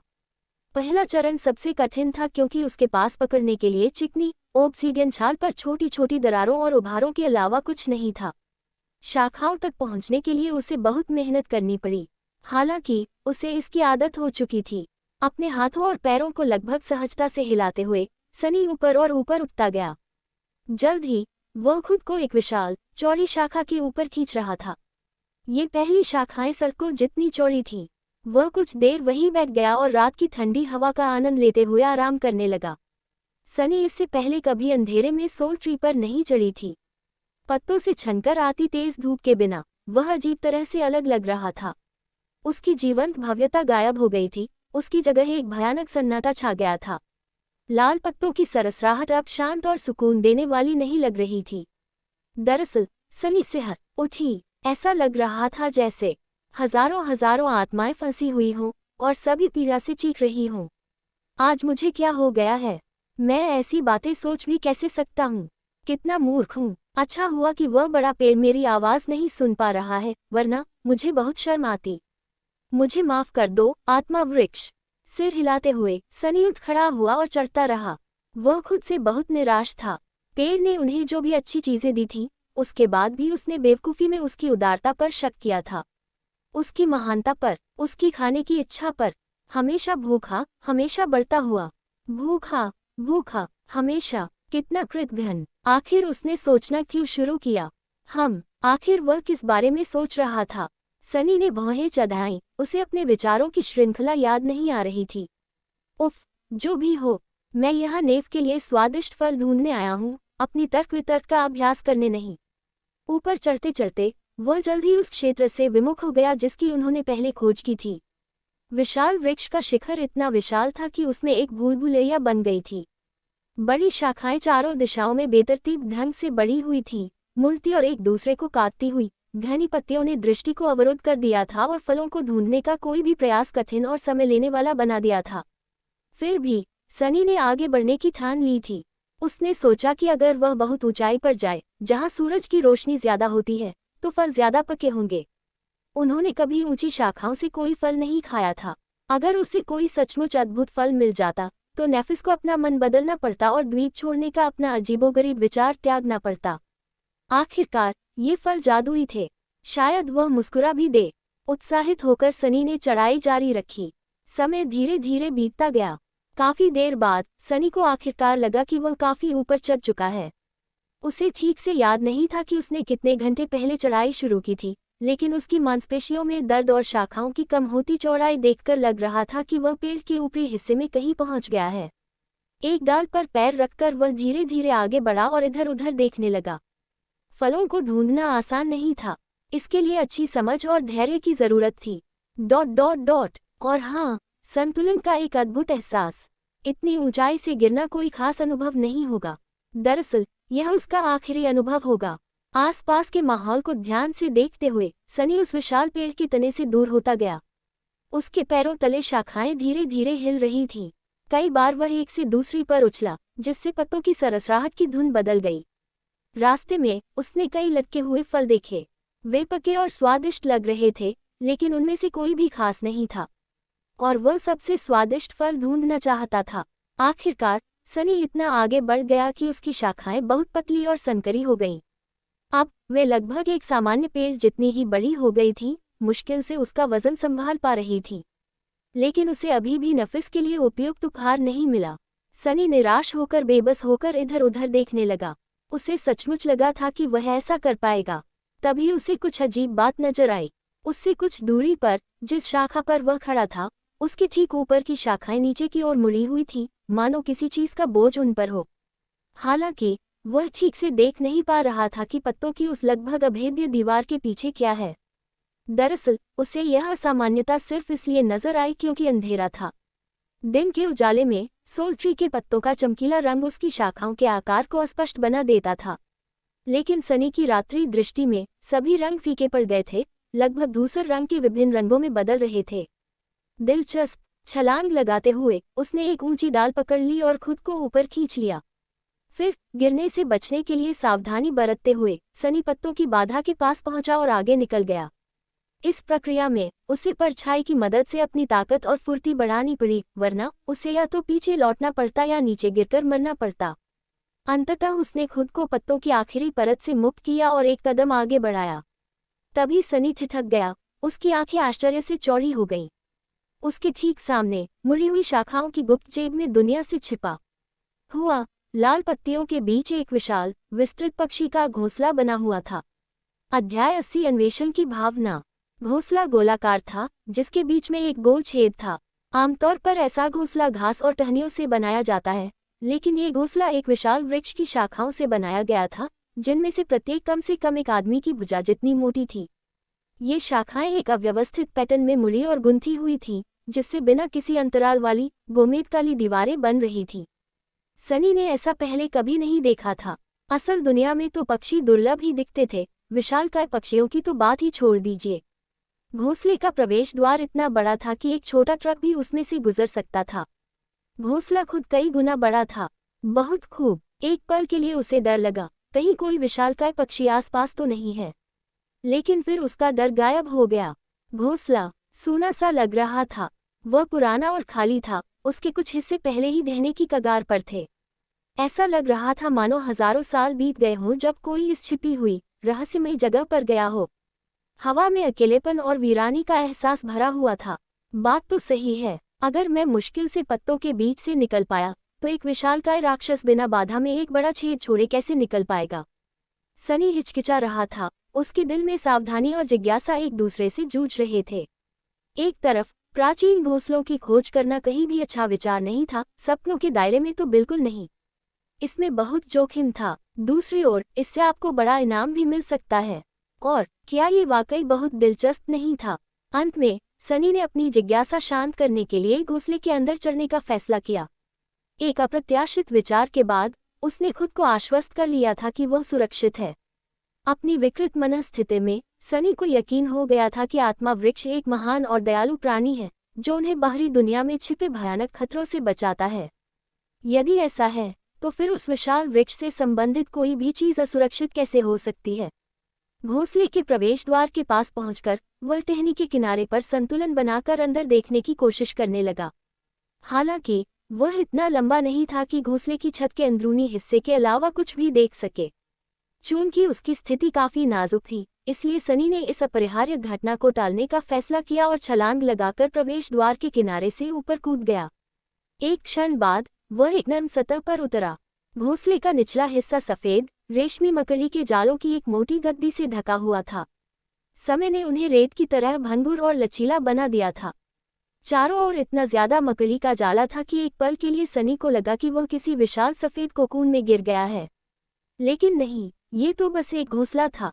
और वहां इसके केंद्र में एक था, प्राकृतिक फिर भी बेहद असरदार, तुरंत परिणाम देता है। लिबिडेक्स पब फ्यूचर द्वारा विज्ञापन। सनी ने पलकें झपकाईं। घोंसले के बीच में एक अंडा था, एक विशाल पुराना अंडा जो उसके जितना ही लंबा था, धूसर और बेजान सा, मानो समय के साथ पत्थर में बदल गया हो। सांस लेना भूलकर सनी ने चारों ओर देखा, ये सुनिश्चित करने के लिए कि कहीं कुछ तो नहीं है और कोई भी तो नहीं। और आसपास, लेकिन नहीं, विशाल घोंसला खाली और खामोश था, कहीं कोई छिपी हुई परछाई भी नजर नहीं आ रही थी। कितना दिलचस्प है। सनी को अजीब सी खुशी महसूस हुई, किसी अविश्वसनीय चीज की खोज का एहसास जिसे उसके अलावा किसी ने पहले कभी नहीं देखा था, उसे गहरे आश्चर्य और संतुष्टि से भर गया। उसने कभी नहीं सोचा था कि उसका एक ऐसा पहलू भी है जो एक खोजी के जुनून से भरा है। चलो इस चीज की जांच करते हैं। मुलायम रेशम पर चलते हुए सनी ने धीरे धीरे उस विशाल अंडे का चक्कर लगाया और उसे गौर से देखा। पहली नजर में वह पत्थर का बना हुआ लग रहा था। अंडे की सतह धूसर रंग के विभिन्न शेड्स में रंगी हुई थी जो एक दूसरे पर बादलों की तरह चढ़े हुए थे। ये पैटर्न अजीब तरह से सुंदर था जिससे अंडे में एक रहस्यमय आभा आ गई थी। लेकिन कुल मिलाकर वह बस बड़ा और चिकना था। सनी ने अपने सिर के पिछले हिस्से को खुजलाया, फिर पास आकर अंडे की सतह पर हाथ रखा। उसे तुरंत ही गहरा आश्चर्य हुआ। अंडा छूने पर गर्म था। क्या ये अभी भी जीवित है? अगले ही पल सनी को अपने अंदर एक अजीब सा खिंचाव महसूस हुआ, मानो अंडा उसकी जीवन शक्ति चुराने की कोशिश कर रहा हो। उसने अपना हाथ झटककर अंडे को गहरी आशंका से देखा। वह घटिया चीज न सिर्फ जिंदा थी बल्कि उसे छूने वाली किसी भी चीज का जीवन चूसने में भी सक्षम थी। बस एक ही वजह से वह उसकी आत्मा को खाने में नाकाम रही। जहां तक सनी को पता था, दो दुनियाओं में वह अकेला ऐसा अस्तित्व था जिसके पास कोई वास्तविक आत्मा केंद्र नहीं था। उसके पास रहस्यमय छाया केंद्र था, इसीलिए उसकी जीवन शक्ति प्रभावित नहीं हुई थी। ओह, ये तो बहुत करीब था। विशाल अंडे को देखकर सनी ने सोचा कि वह उससे बदला कैसे ले। पब फ्यूचर द्वारा विज्ञापन। पब फ्यूचर विज्ञापन। निस्संदेह ये घोंसला कभी एक अत्यंत शक्तिशाली दुर्लभ प्राणी का था, इसलिए उसका बच्चा भी काफी शक्तिशाली था। हालांकि किसी अज्ञात कारण से वह प्राणी अंडे से नहीं निकल पाया और अपने माता पिता द्वारा पीछे छोड़ दिया गया और हमेशा के लिए अंडे के भीतर ही फंसा रहा। ... या कम से कम तब तक जब तक कोई दुर्भाग्यशाली मूर्ख उसे आत्मा का सार प्रदान करने और उसे मुक्त होने के लिए पर्याप्त शक्ति देने के लिए पर्याप्त निकट न आ जाए। सौभाग्य से मैं मूर्ख नहीं हूँ। रुको, ओह शायद मैं हूँ। हाल ही में उसके फैसले बहुत अजीब रहे हैं। वह कुछ फैसलों को ठीक से समझा नहीं पाया, जिनमें यह नया फैसला भी शामिल है। ऐसा लग रहा था जैसे उसकी सोचने समझने की क्षमता कम हो गई हो। जो भी हो, मैं अभी भी एक अंडे से भी ज्यादा समझदार हूँ। एक सच्चे खोजकर्ता की तरह वो वहां गया जहां पहले कोई नहीं गया था और एक अविश्वसनीय खोज की। उसने एक अविश्वसनीय रूप से रहस्यमय दुर्लभ प्राणी पाया, जिसके बारे में किसी भी इंसान ने पहले कभी नहीं सुना था। स्वाभाविक रूप से उसे मारना पड़ा। अन्वेषण की भावना तो यही थी, है न? मिडनाइट शॉट को बुलाकर सनी ने उसे अंडे की पत्थर की सतह पर ठोंक दिया, जिससे मकड़ी के जाले पर चिंगारियों की बारिश होने लगी। तेज धार पत्थर पर बिना किसी नुकसान के फिसल गई और उस पर बस एक हल्की खरोंच रह गई। कठोर कमीना, अंडा इतना मजबूत था कि किसी जागृत हथियार के प्रहार को झेल सकता था। अगर यह इतना मजबूत था, तो सनी यह सोचकर भी डर गई कि वह वयस्क राक्षस कितना शक्तिशाली होगा। यह निश्चित रूप से कोई सामान्य दुर्जन्य प्राणी नहीं था, लेकिन फिर वह एक औसत स्लीपर नहीं था। उसकी परछाई उसके हाथों से निकलकर मिडनाइट शॉट पर पड़ी, जिससे ब्लेड की पॉलिश की हुई धातु काली और चमकहीन हो गई। तुरंत ही तलवार से एक ठंडी आभा निकली, जिससे वह इतनी तेज हो गई कि दुनिया को चीर सकती थी।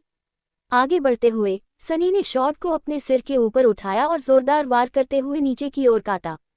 परछाई से और भी गहरा काला ब्लेड अंडे की पत्थरीली सतह में धंस गया और उसे चीर डाला। जैसे ही सनी की तलवार उस विशाल पत्थर के अंडे में घुसी, उसमें दरारें पड़ गईं।